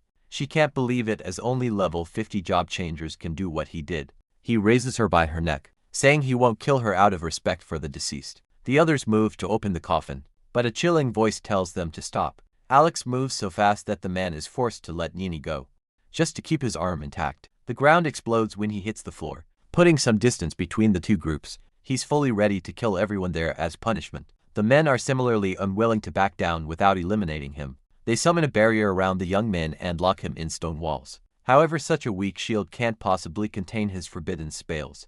Bolts of eternal thunder roared towards the enemies, taking several of them out at once. Anyone who dares offend the soul of Alex's teacher in heaven will be mercilessly killed. With a push of Alex's hand, another frightening burst of energy kills the next enemy, even blasting the walls wide open. The fourth masked brother was gone. However, the forbidden spellcaster sacrificed his arm for that attack, and Nini can't help but worrying about his reckless and crazy tactics. His state gives the intruders hope, especially as he was observably exhausted. Zoro sacrificed his life just to save the people. Yet scoundrels like them still exist to sully his life. He charged forward to take the next target out, but the leader appeared right behind him. Already aiming a beam, the girl cries out and tells him to watch out. But it's too late, as the attack has already pierced through his chest. He falls to the ground, unable to breathe, speak or do anything as they proceed towards the coffin. Nini always hated him but couldn't help but feel the pain in her heart. They move to retrieve the corpse, but turn around when they feel an odd presence moving. It was Alex, rising from the dead and floating in the air, using the undying spell to negate the lethal damage. He vows to send them to hell. Meanwhile, they can't comprehend how he's still alive. Despite all that, even Nini was in awe. Refusing to give them an explanation, he moves on to use the forbidden eyes of eternal eyes. They try to run away and dodge, but they can't even move as their feet become frozen on the ground. The ice travels from the floor to the ceiling, encasing their bodies and killing the masked intruders in an instant. A couple of attendants witness the frightening display. With that settled, Alex descends to his master's body and takes the coffin. No longer listening to Nini's protest, stunned by his familiar aura, she calmly asks where he's taking her father, saying he'll bury him himself. The young disciple walks away. In a tall building somewhere, a masked man reports about the gate of the apocalypse to his boss. Han questions what Zora did inside, that he even lost his life, asked if he wants to have the corpse retrieved. He orders his men to spy on Alex and Nini instead. Also, he needs them to find Lee as soon as possible. Zora's body is finally buried and laid to rest beside his wife. Nini thanks Alex for what he did today. She hands him some money to treat his injuries, wanting no loose ends between them. He turns away, saying what he did was done for his teacher. Finally, he frankly tells her that she's too opinionated and would be useless without her father. She falls to the ground, aware that this is true even in her father's death. With this, she cries once more, wondering if she's really so worthless. Alex reunites with Luke, who hurries to check on his friend. As they talk about his missing eye, Jin asks about his plans for the future, even offering to take him in. However, he still wants to live his life to the fullest, as he doesn't have much time left. They promise to support him, no matter what he decides to do. He later plops onto his bed. Despite his exhaustion, he takes out the pouch left to him by Zora. There's no message inside, just 2 skill scrolls. The first creates a phantom shadow, and the second lets him enter a state of apparent death. He upgrades the first into complete invisibility, and the second into clone creation. It seems his master had enough foresight to help him get rid of surveillance. Trying it out, he materializes an exact copy of himself. It'll stay with the Jin family and act as a decoy for whoever is following him. Reassured, he jumps out the window and gets on his way, his invisibility allowing him to go completely undetected by the men hiding near his room. His master really did foresee everything changing his appearance as well. He emerges with a new identity. The guards at the teleportation gates warn him to be careful outside, but he intends to go as far as he wants and kill as many monsters as he can. His journey of leveling up starts with a canine monster. It barks and growls at him, so he cools the little dog down with an ice-based skill. A huge frozen sword materializes in the air and tears right through the monster's body, allowing Alex to devour its properties. Like the others, he continues his mission, taking down enemies with only ice spells to support his new identity. After 3 days, he returns to the city after finally breaching level 30. Despite clearing the forest as fast as he can, it still isn't enough. He decides to head to the Job Changer Guild for now. To his surprise, Lee's absence doesn't seem to have any effect on business at all. He tells a staff member that he'd like to post a mission, specifically monster corpse recycling. As for the price, he wisely asks for the normal market rate. Following this, he says he'll take all monsters below level 20. The employee guesses that he must be a new member, and explains that they'll need a few things. First and foremost, a verification of funds is necessary. Fortunately, the young man's lifetime VIP card for the guild clears all of his doubts. 3 days pass, and the guild is bustling, as job changers rush to bring their share of monster corpses for Alex's job posting. Meanwhile, other merchants and alchemists are losing business because of this. They share looks, deciding to do something about it. The latest batch of monsters is piled up and ready for inspection. After a quick look, he decides to take them all and asks the employee to leave for a while. As soon as the door closes, he starts devouring the pile, satisfied with his method. That's much more efficient than killing monsters himself. The properties enter his body, filling him with lifespan stats and experience points. The eternal scales appear as Alex fills himself with power. When he later walks out of the guild's warehouse, a bunch of hidden people look at him intently, confirming the characteristics of their target. He heads to an isolated lot on purpose, annoyed that someone is following him. Even after changing his appearance, calling to the open space, He says they must be tired. A couple of armed men confirm that he posted the monster collection job. Apparently someone is paying to take his life. Alex dodges their first attack, offering them double what they're being paid, but they attack again as they intend to take all his money. After killing him anyway, they rush the job as they were told to head to a secret round. Right after, however, their weapons froze before they could even touch their target. The forbidden spell renders the two men completely immobile, and only then do they realize what they're dealing with. Alex demands to know who sent them, since they're shutting their mouths and staying silent. He urges them a bit and flicks his finger. One man's ear is cut off, and they immediately reveal that a group of people want him dead, as his job posting interfered with their businesses. With this, he moves on and asks about the secret realm they mentioned earlier. It's a realm that opened recently just 30 kilometers north of Korra. Alex walks away without releasing them, not caring if they die in the ice. There were already a bunch of people at the entrance of the secret realm. Some went in a couple days ago, but not a single person has come out since then. Fortunately, they're smart enough to stay outside at least until someone exits. This wisdom doesn't last too long. As soon as an artifact-looking item appears by the portal, people greedily scramble and rush in, desperate to take whatever treasure there is. Despite the risks, Alex watches all alone. Suspicious if there really was an artifact there, someone strong would have taken it already. Just then someone called from behind saying he must have noticed too. A person named Sheena insists that something doesn't feel right about it, not caring about her words. He asks why she's disguised as a man. Her clumsy disguise with too much lip balm and too little body control is called out. Moving on, Alex walks away, not wanting to be involved in something that feels off. But she asks him to wait for a moment. Demons might have made the realm to lure humans, and now she wants to team up and enter. Devouring demons is a tempting thought, but he declines the proposition, even turning down the additional payment she offers, just to get him on board. However, he quickly backtracks and changes his attitude. As soon as she mentions an epic-grade equipment, they exchange introductions and she asks about his profession. Told that he's an ice mage, she provides him with a small box. He's stunned by what he finds inside. It's an item with a domain skill that increases the power of ice-type skills by 100%. Sheena tells Alex to answer already, as her parents will be looking for her. Curious about who she is and why she's so rich, he asks if she snuck out of home. Brushing it off, she asks about his level since he's obviously powerful. She flatters him at first, considering how he reached level 45 at such a young age, but she then insists that he isn't special compared to her, who's level 37 and 3 years younger. He feigns admiration despite not even wanting to be compared to her. That said, she didn't take the final exam as her dad considers it a waste of time. When he accepts her generous offer, she hands him the epic equipment and they finalize their partnership. The inside of the secret realm is bleak and dark, and the stench alone could confirm that. The place was crawling with demons. She's dealt with them before, but her parents were always by her side. While they wonder where the people who rushed in were sent to, an enormous enemy appears and smashes the ground. The two move and run away just in time. When he has enough distance, Alex counters with Ice Blade and freezes the enemy's entire body instantly. It's a magnificent display of power, but he just brushes it off in front of Sheena. When she sees and asks him why he's absorbing the corpse, he makes a big deal out of growing up poor and selling monsters for money. She offers him all the corpses he wants, as long as he records her fighting a demon. Later, their conversations make him think that she isn't too bright. She's been leading him in one direction all along, but it's also possible that she can see traces of Demonkin in the realm. They reach a human camp and the people there aren't keen on having more people stealing their targets. While they seem unfriendly, there's no need to stay there anyway. The night was observably colder than most. Moving up a ravine, Sheena senses the enemy right up ahead. Her senses are sharp, and they find a demon as soon as they reach the top. They're both surprised by each other's presence, especially as the demon is over level 40. The young lady rushes in to fight and tells him to start recording. Already filled with confidence, she summons thin blue threads from her fingertips and shoots them past the enemy. When she pulls back, they tighten and entangle the demon's unexpected body, rendering him immobile. Her skill and expertise are good enough to impress Alex, who is now busy taking a video.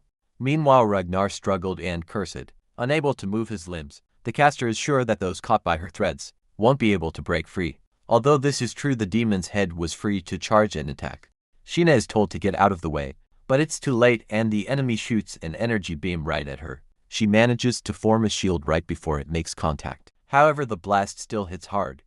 The blast was enormous and powerful, but Sheena's shield held up well enough to keep her alive. Facing the demon, she admits that she underestimated him, but she wasn't going to make the same mistake and was now using all her strength. With wings of puppet thread on her back, she chases after him with countless lines. Determined to see where he's headed to, Alex warns that this might be a trap, but she falls into it like an arrogant fool. Ragnar eventually stops running when he reaches a certain area, and says it's her turn to run for her life. Taking a look around, they see several other demons surrounding the area. Sheena blames herself for the predicament and tells Alex to run. While she holds them off, he does as told and runs without a hint of hesitation. Ragnar tells the others to go after him. Today not a single human life was going to be left alive. Escaping at this pace was child's play for the young man. Even when they attacked together, all he needed to do was boost his speed even more to dodge. He heads out first and finds a proper hiding spot. There he resumes recording, eager to see how the strange girl was going to escape, slightly surprised by how fast her partner ran away. Sheena does the same and tries to leave the demons behind. They block her way and do their best to stop her, but the young warrior's threads just tear apart everything in her path. It felt like she was going to be able to escape without any problems, but Ragnar wasn't going to let that happen so easily. A ball of dark energy sped through the air and chased after her. Unable to dodge, she desperately flings her threads to destroy the attack, but instead they're the ones that disintegrate upon contact. There was no way to evade.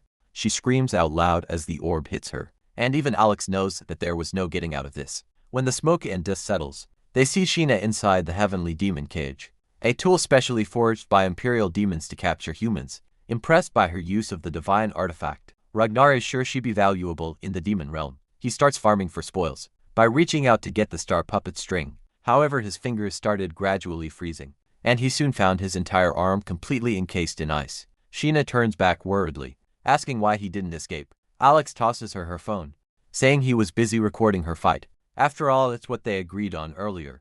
He bravely stood against the demon and its underlings, not even batting an eye when Ragnar ordered his people to kill him. Alex casts Absolute Zero and freezes all the demons daring to surround him. Following through with an ice vortex spell, he summons large spikes of ice and pierces through the enemies. One by one a couple more jump to his sides, but they aren't even able to touch him before getting frozen. One appears behind him and gets an attack. In watching him power through the pain and continue to fight back, Sheena tells him to stop worrying about her and run for his life. Already he just tells her to bury him outside the secret realm. If he does get killed there, an attack pierces through his chest, and he barely manages to raise a barrier to block the next hit. Despite this, the force is enough to send him flying. Ragnar couldn't understand how the puny human was still alive. What's more, he was confident enough to stand against the horde of demons. Before him, they scoff at the young man who they believed was at the edge of death. As they charged in, he put his hands together and cast a forbidden spell. Huge slabs of ice crashed to the ground, breaking it apart but failing to hit a single enemy. The demons laugh at his terrible aim and leap, unaware that they've fallen right onto his trap. With Alex's command, the shards detonate all at once, eliminating the entire group within a matter of seconds. Even the prison caging Sheena dissipates, and she struggles to believe that he actually killed 20 demons in an instant. His power was terrifying even as his entire body shook. He walked toward her with a reassuring smile. However, the backlash from the string of forbidden spells was too much, and he eventually collapsed onto the young lady's arms. His eyes shot open as he felt danger. Ragnar was beside them, but his body won't move as he wants it to. Instead, he just pushes his partner away from danger. A heavy swipe of the demon's hand sends him crashing into a hard boulder. Sheena was forced to watch as he was beaten up, cursing and crying for failing to protect him. The divine threads appeared from her body once more. Now stronger and fuller, they wrapped around the enemy in an instant, and with a hateful tug of her fingers, sliced his body into pieces. The battle is finally over, and she's free to run to Alex. With medicine from a top-tier alchemy master, he tells her to forget about him and leave the place already. But she refused to let him die and placed the medicine in his mouth. The high-grade medicine was scattered on the floor, as Sheena tried to lodge as many as possible into Alex's mouth. Seeing his empty eyes, she vows to get strong and bring his body out of the realm. The poor girl wept as she hugged his supposedly lifeless body. Suddenly he coughs and asks her to let go, as she's going to choke the life out of him. She couldn't be more relieved that he was still alive, determined to keep him safe and bring him to the best cleric in Daxia. She wraps his entire body up with her threads like a thick cocoon, carrying him on her back. The young lady rushes back to the realm's portal, waiting. There was a group of demons surrounding a pile of human corpses. It was a horrid and appalling sight to say the least, but it confirms that the realm really is a trap, meant to lure in humans like before. Alex tells her to leave him there, but she refuses. The demons finally spot and surround them. It was going to be an easy job, especially with their terrible condition. Sheena gets ready to fight, and is told to let her partner out of the cocoon. Finally freeing him, she flies out and tells him to watch her take all the enemies out. While she wreaked havoc and destroyed the area, Alex was left alone with the pile of dead humans. It was the perfect spot for him to get stronger. He devours each and every corpse there, gradually getting stronger by the second, and eventually leveling up a few times. Sheena was in a terrible state, and was probably seconds away from being killed. Just then they noticed snow gently descending from the dark sky. Right above them stood Alex, completely recovered and in top condition. He waves his hand, and summons a wall of ice that tears through the land. Unable to believe that such a terrifying person existed there, a demon rushes to inform his Lord Norris and shoots a flare high up. With the demons blocking the portal, there must be more humans trapped inside. In fact, Alex was hesitant to leave since this was a great place to level up in.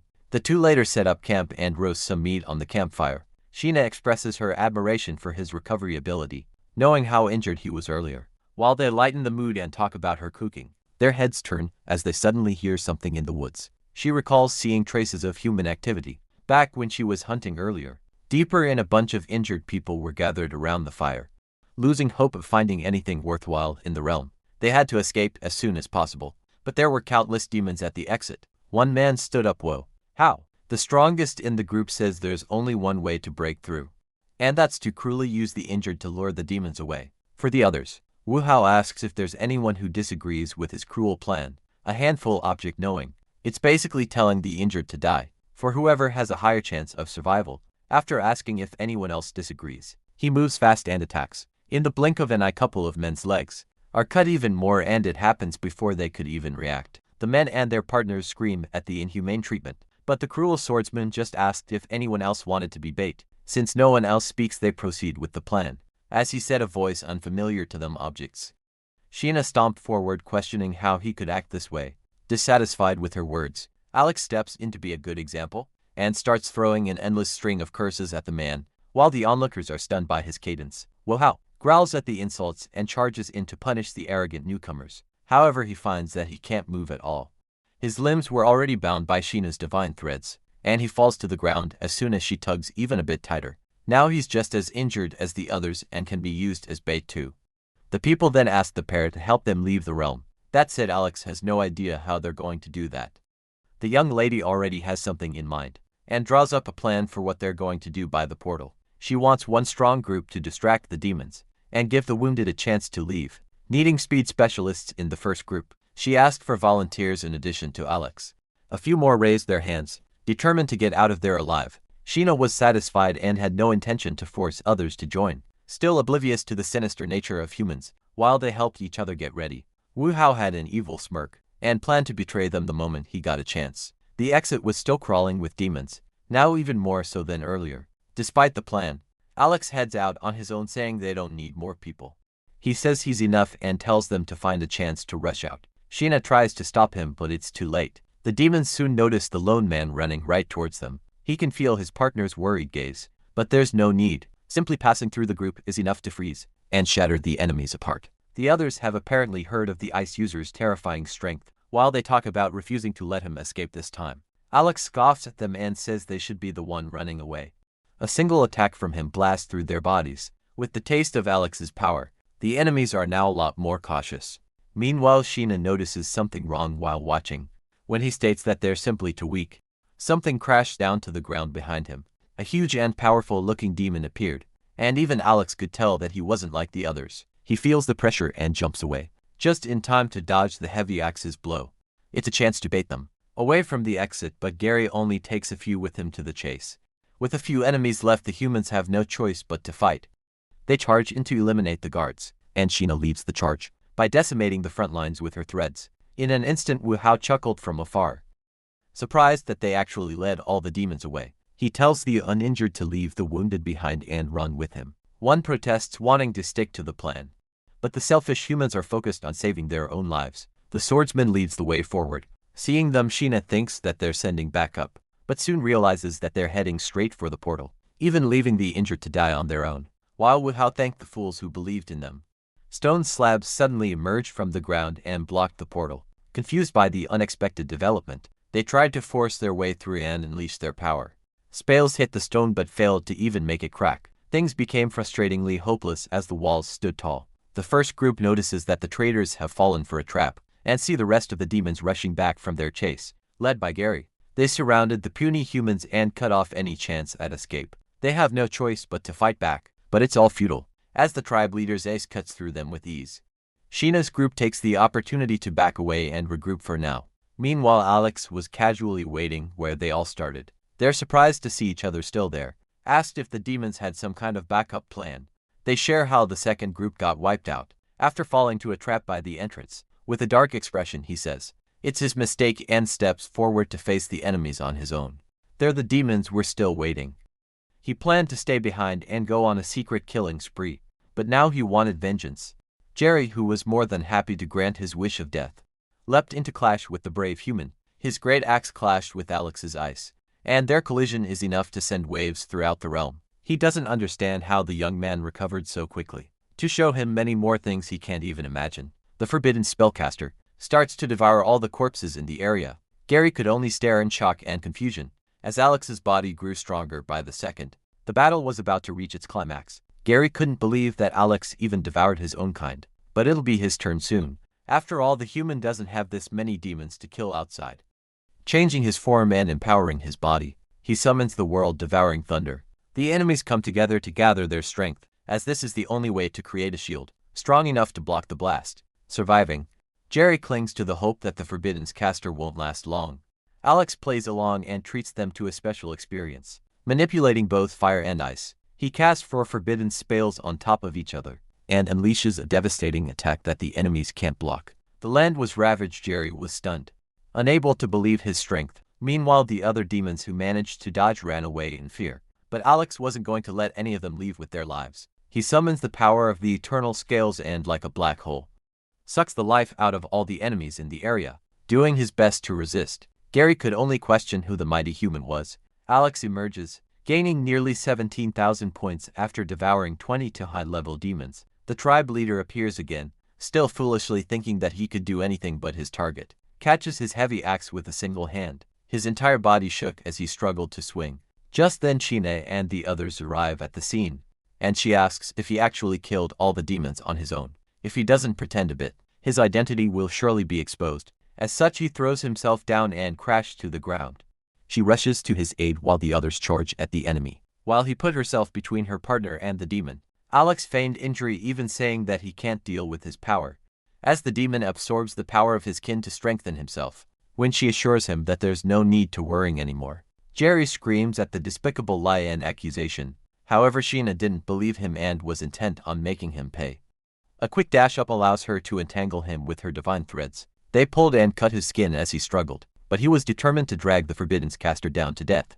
With him, unfortunately, Alex completely outmatches him. Now, before Jerry could react, half of his body was blown apart by Alex's attack, helplessly falling to the ground. He goes on about getting so wronged in battle, but if the Forbidden's caster didn't do this, his identity would be revealed to everyone. He regroups with Sheena, saying he wants to get out of there fast. While they talk about something important, he secretly devours the tribe leader's body, saying her father is outside the portal. Sheena tells him to pretend that they're strangers, while he agrees for now. He calls her his best friend and vows to find her again, even swearing to the heavens that he'll do so. She reveals that her father is the head of one of the 5 great families. He doesn't know what she means. They're the most ancient clans, and Zora was the head of one of the 5. In fact, the rest of the families are investigating the cause of his death. Despite this, Alex is still intent on finding her. Back in the human realm, they smile and part ways, with the promise of meeting again on the other side of the portal. Hong was waiting with his attendants and Wang with a stern expression. The others are relieved when the young lady emerges safe and sound. The father notes how she's grown bold enough to run from home. She happily gives him the recording of her fighting demons, but he just crushes the phone, saying it's the bare minimum after all they did for her. He orders her to enter the Dragon Pool realm and reflect on her actions. Just then the portal collapsed. Han asks about the young man who is standing behind his daughter. She says he's an ice mage who killed quite a lot of demons inside, and that they aren't the least bit close. With blank expressions, the family leaves the area. Alex wondered if he is the mastermind behind the scenes. Since he's been out for too long, he decides to head back to the mansion fast, but feels something odd the moment he steps away. An arrow pierced through his shoulder. A masked attacker is surprised that he actually survived the ambush, notching another shot. He says he shouldn't have gotten so close to Sheena. Alex can't blow his cover, but taking a hit to the head would kill him. For now he summons an ice sword and slashes the blade of the arrow off, allowing the projectile to hit him square in the chest. He falls to the ground and plays dead. But the killer is a professional who's going to make sure he's dead. Alex dodges, annoyed by his thoroughness. Meanwhile, the man is surprised that he can still move. Before he could react, the spellcaster throws a world-destroying thunder that blasts his body. He was being offered mercy, but forced the young man's hand. Now his body is devoured and turns into mere nourishment, until nothing is left on the ground. Another masked man later inspects the site where the archer was killed. Considering the different element traces, he thinks more than one person acted. He reports back to his boss and says he'll investigate more. At a certain residence in the city, Alex stands by the gate and looks for Yin. Since he's met with silence, he goes ahead and tears the gate right off its hinges. The commotion makes the blacksmith run out and tell the trespasser to put the gate back on instead. The young man confirms his identity and throws the metal bars at his body. Several guards respond to the attack, but there are nothing against his forbidden ice magic. Unable to move, they question who he is and why he's attacking. Yin is told to call Yingfa and Heping, and finally realizes who the boy is. The two old men arrive at his home sometime later, completely oblivious as to why they were called there. Shock spreads across their faces when they see Alex, introducing himself as the one they hired an assassin to kill. The three men get into an argument about who's at fault, so the young one says he isn't there for revenge but serious business. He wants them to reforge an epic-grade rainbow-piercing bow. While they're stunned, they all insist that they aren't good enough to handle such equipment. Alex walks away and tells them to figure something out together, but they continue to reason, and say that they aren't even all blacksmiths. A threatening bolt of lightning strikes the pond, and he asks again if his request can be done. They all give a thumbs up, understanding that it isn't really a question. The three are told to call him when they're done. Terrified of the consequences of failure, the old men get to work, sweating and doing all they can to deliver what was being asked. Relief and pride washes over when they successfully forge the bow. Aside from the additional stats, the bow has a skill that doubles power and ignored defense for close-range shots. The men cautiously ask if he'll let them go. Fortunately, Alex is a man of his word and leaves peacefully. He later arrives at the Jin family mansion. The owners are confused, thinking that was just in his room all this time. Remembering his clone, he makes a vague excuse and says he'd like to hire a bodyguard. Given the city's atmosphere, he leaves it to Luke. We'll have it arranged by the next day. Alex plans to use a new identity to be the bodyguard and appear with his clone. Luke gathers a bunch of fighters for hire, saying he's in need of a top-tier bodyguard. The final candidates are called after several screenings, and their job is to protect a figure who's been stirring up a storm in the city. Alex was among the roster, making full use of his disguise to blend in. The last stage is a combat test against each other. Saying he's in a hurry, the forbidden spellcaster stepped forward and asked everyone to come at once. They're shocked by the arrogant statement, but Luke can't help but see his master's boldness in him, angrily called out by the insulted fighters. Alex says it's the perfect chance to test out his new bow. They close the distance, thinking it's the best way to fight an archer. Tired of all the talk, he shoots a fiery arrow at the group. The speed is terrifying, but one tanker moves fast enough to raise his shield and block. He's sent meters back by the impact of the attack. Realizing just how dangerous he is, they all band together and agreed to fight each other after. The shield is raised again as they charge forward, however. This puts them in the bow's range for the defense piercing skill. The arrow flew forward and bore a hole through the shield, as well as the man's torso. Unable to believe that such a thing is possible, the man is sent crashing. The others use this chance to strike together in close range, oblivious that the bow can also be used as a melee weapon. They suffer serious wounds to their bodies in the blink of an eye, unwilling to die for a job. They all give up on the position.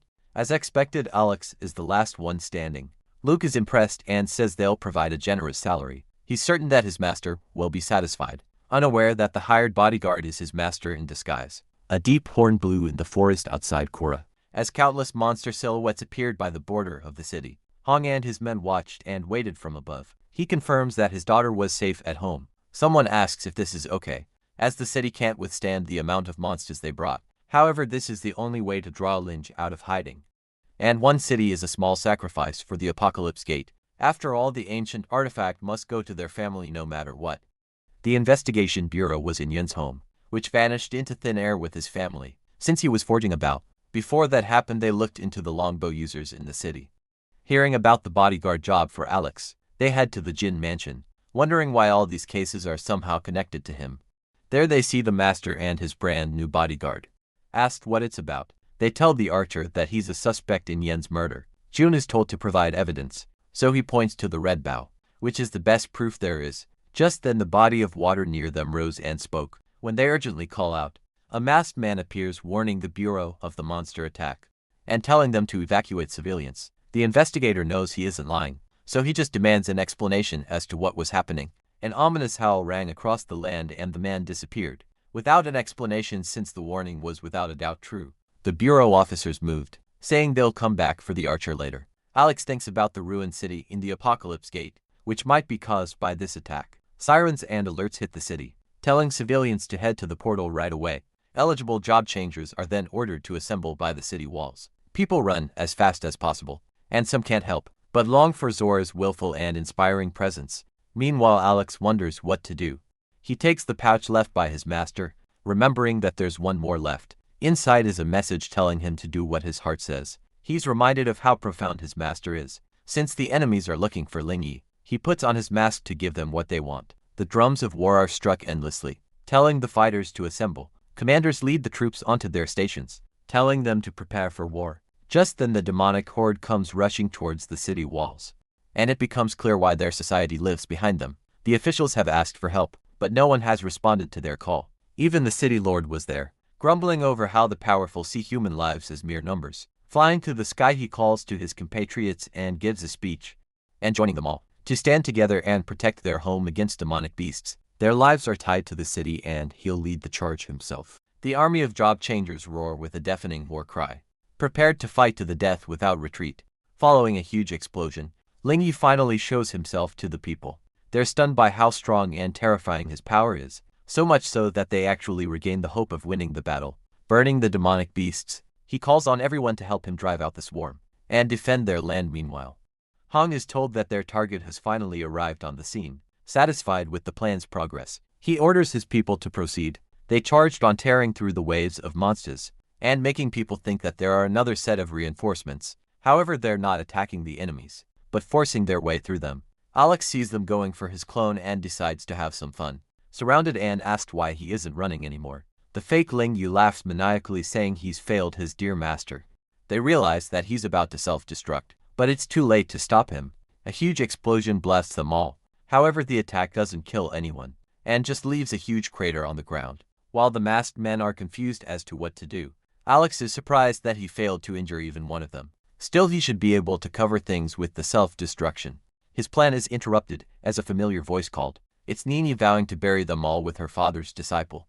She jumped down, refusing to head to the portal and escape with the main group, and revealed a glowing artifact in her hand. Inheriting her father's wishes, Zora's memory will live or die with the city. The power of the heavenly stars descended from above, and people stared up in awe of the astral array. Countless beams of light rained from the sky and hit the land. Targets are left encased in stone, unable to move from Zora's attack. From the other side, the job changers take this chance to fight back. They hack and break the immobilized bodies, doing their best to deal as much damage as possible. However, Nini's own body was breaking from the weight of using the artifact. It's far more than she can handle. While the others worrying about Zora's daughter, the masked men urgently work together to break through the suppression, syncing their thoughts and gathering their power. They miraculously managed to free themselves from the astral casing. With this, they were free to attack Nini, who was vulnerable from holding the spell together. She closed her eyes, ready to be reunited with her father. Soon Alex redirects the arrow and catches Nini as she falls. Still in a daze, she dreams of meeting her father again. Despite their dislike for each other, he can't just watch her die. He's sick of the enemies and was determined to end them. Now he imbues his arrow with the power to deliver heavenly punishment, sacrificing his lineage for the temporary strength to slay gods. The masked man summoned his own power to counteract. Surprisingly enough, he's strong enough to defend against the divine arrow, and is more surprised that there's another expert who's capable of blocking his attack. From earlier, one of the enemies charged forward, eager to handle the situation. Alex was standing over Nini, in awe of how his old master had another divine artifact hidden away. He tries to use it, but there seems to be a bloodline restriction placed. Apologizing, he takes some from Zora's daughter and uses it to activate the item. With full control, he rose to the sky and cast endless starlight, calling on the power of the heavens. His pursuer is struck and incinerated right where he stood. The others realize that they have no chance at victory, and try to retreat, but the entire area was being consumed by the astral flare, disintegrating everything it touched. With this, all the monsters and enemies are wiped out in an instant. The humans looked on, doubting the fact that they won. Finally, the city lord screams and announces their victory. People rejoiced and attributed their safety to Zora, who helped even in death. Meanwhile, Alex returns the artifact to Nini, wanting nothing to do with it. He hears someone coughing nearby and sees the leader of the enemies, who miraculously survived despite his actions. He thanks Alex for saving the city and says he had no choice. He's offered a chance to live in exchange for a favor. While they talk, the masked men report back to Hong. Just then, Chen Lu emerged from the bushes holding a tied-up piece of cloth. He delivers the head of their target. He explains that the man who moved beneath the city walls had no connection to the incident. After thinking about it for a while, the boss swiftly reached out and grabbed him by the neck. Indignant as the child he raised now had the gall to lie to him. As he struggles and vows that he isn't, the other subordinates kneel, asking Hong to spare him as they need manpower. He lets him go, telling him to expect no mercy if there's a next time with the god organization involved. They have to move carefully. As such, the men are dismissed and told to wait for his call. They fall back as ordered, and Chen Luo tries to speak to his master, but moves to catch him as he sees the old man's body collapsing. The two of them retreat to the mansion, but Hong doesn't want anyone to know that he's injured. He was hurt by the astral attack that none of them expected. Although he refused to take this without taking revenge, his body's condition was far from ready. Outside Kora City, the cleanup crew lugged monster corpses onto trucks for transport. While they seemed to never run out, Alex strolled around silently, devouring the corpses and finally reaching level 50, which allows him to create forbidden spells every 10 levels. Testing it out, he tries to sacrifice something menial to bring a dead person to life. The exchange doesn't seem sufficient enough to make it work, as so it suggests a similar skill that sacrifices half his HP to summon a deceased creature. He gets the brilliant idea of calling Zora back to life, but holds off on it for now, since the undead will be far weaker than the original. He heads back home to rest after the long day. Sometime later, parents gathered as it was finally time to start the academic semester. Both Alexes stood there with the clone acting as the student. The original kept his disguise as a bodyguard to attend school. Beside his double, they notice Nini walking toward them, but she's more interested in the bodyguard. His life signature assures her that he's the one who saved her life.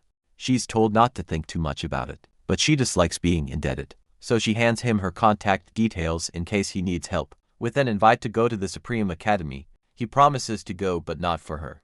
They part ways just like that, and soon enough, Wang instructs them all to take their first step to their universities. A handful of people are given priority departure as new students of the Supreme Academy. After them, the rest are called on to enter the portal array, and are all consumed by a brilliant flash of light. Daxi Academy is stunningly magnificent. Since it's safe here, Alex decides to swap bodies with his clone, and takes on the role of the student. For now, he soon after runs into Luke, who's been waiting for him for ages. While they talked about taking a tour around the campus, a beautiful woman approached as a sophomore. Hannah kindly offers to take them to register. After exchanging introductions and moving along, she gives a thorough tour of the general area, even volunteering to help them sign in. At the help desk, she hands her documents over to the teacher, who takes note of Alex and asks why the nation's top scorer isn't in the Supreme Academy. He frankly says that they didn't want a forbidden sorcerer. Fortunately, Daxia doesn't care about that, and they move on to check their levels. People gasp when he's shown as level 28,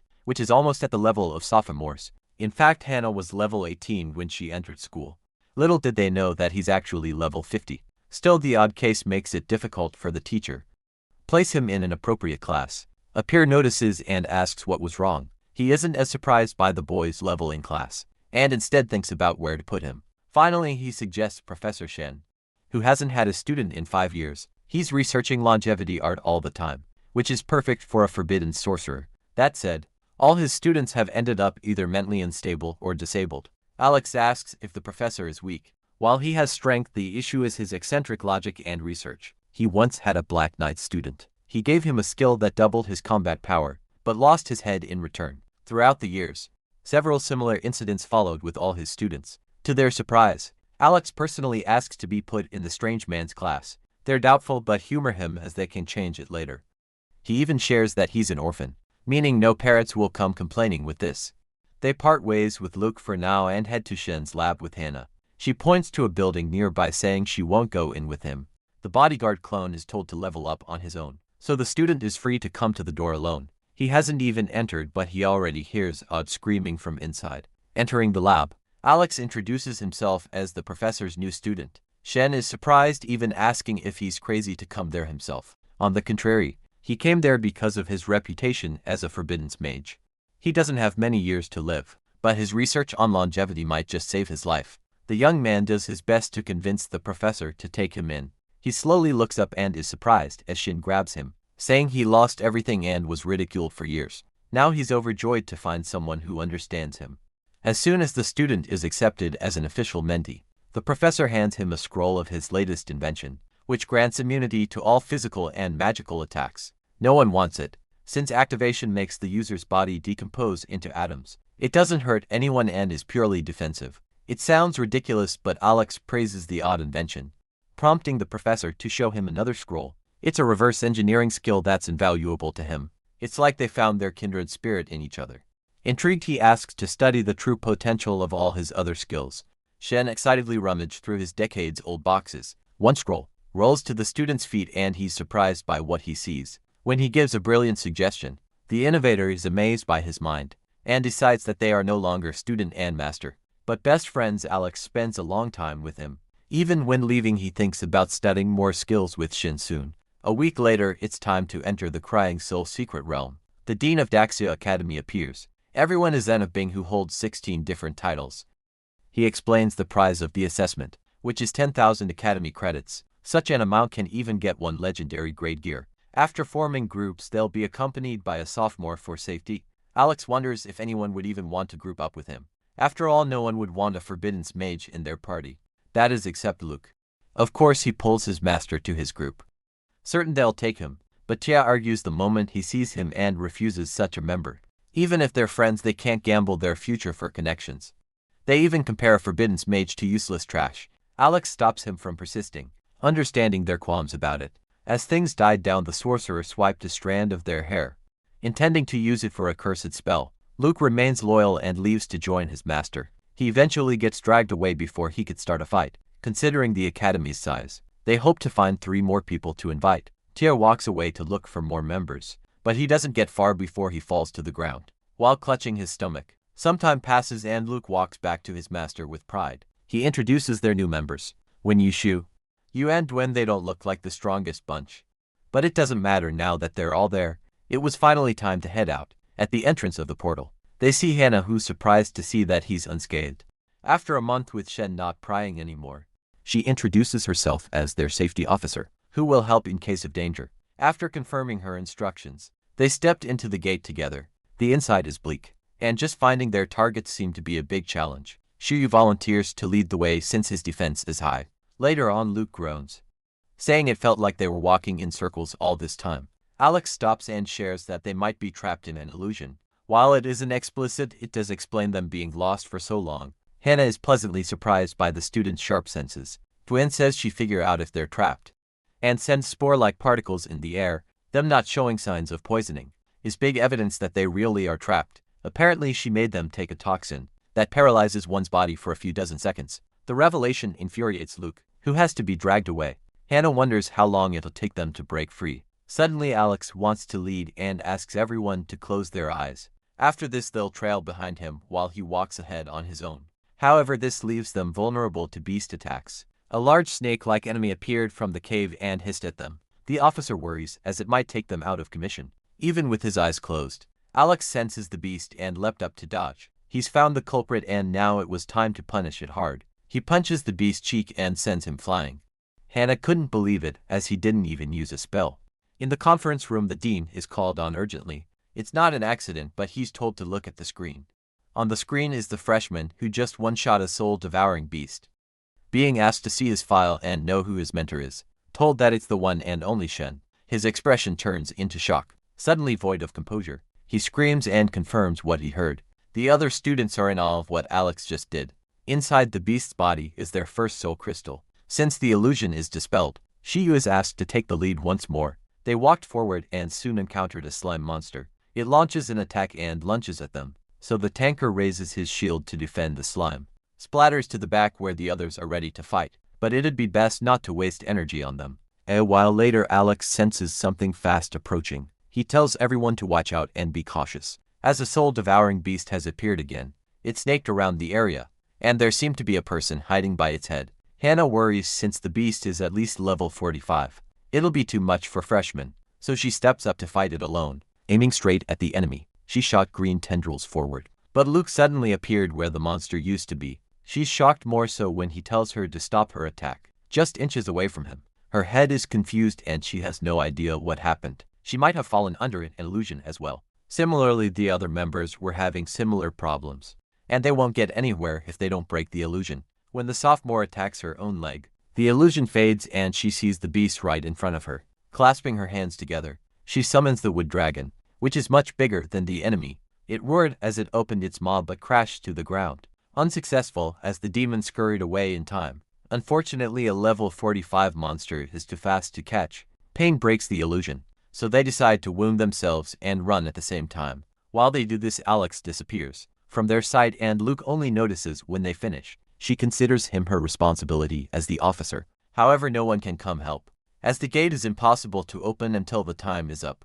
She questions why such a high-level beast was there. With no reinforcements, the students offer to work together and survive, since no one from outside can enter. While Hannah is touched by the gesture, the rain comes unexpectedly. What's more, they couldn't move at all. It was Dwayne's temporary poison, which she used to prevent others from stopping her. Their screams to tell her that the plan is too dangerous falls on deaf ears. Meanwhile, Alex was breezing through the cave, spending his time getting chased by the soul devourer. He lured it there, but it still wanted to fight him. But all it could do now that it's achieved its purpose is die. He wonders how many fun things are in the secret realm. While walking around, he hears sobbing and sees a woman nearby.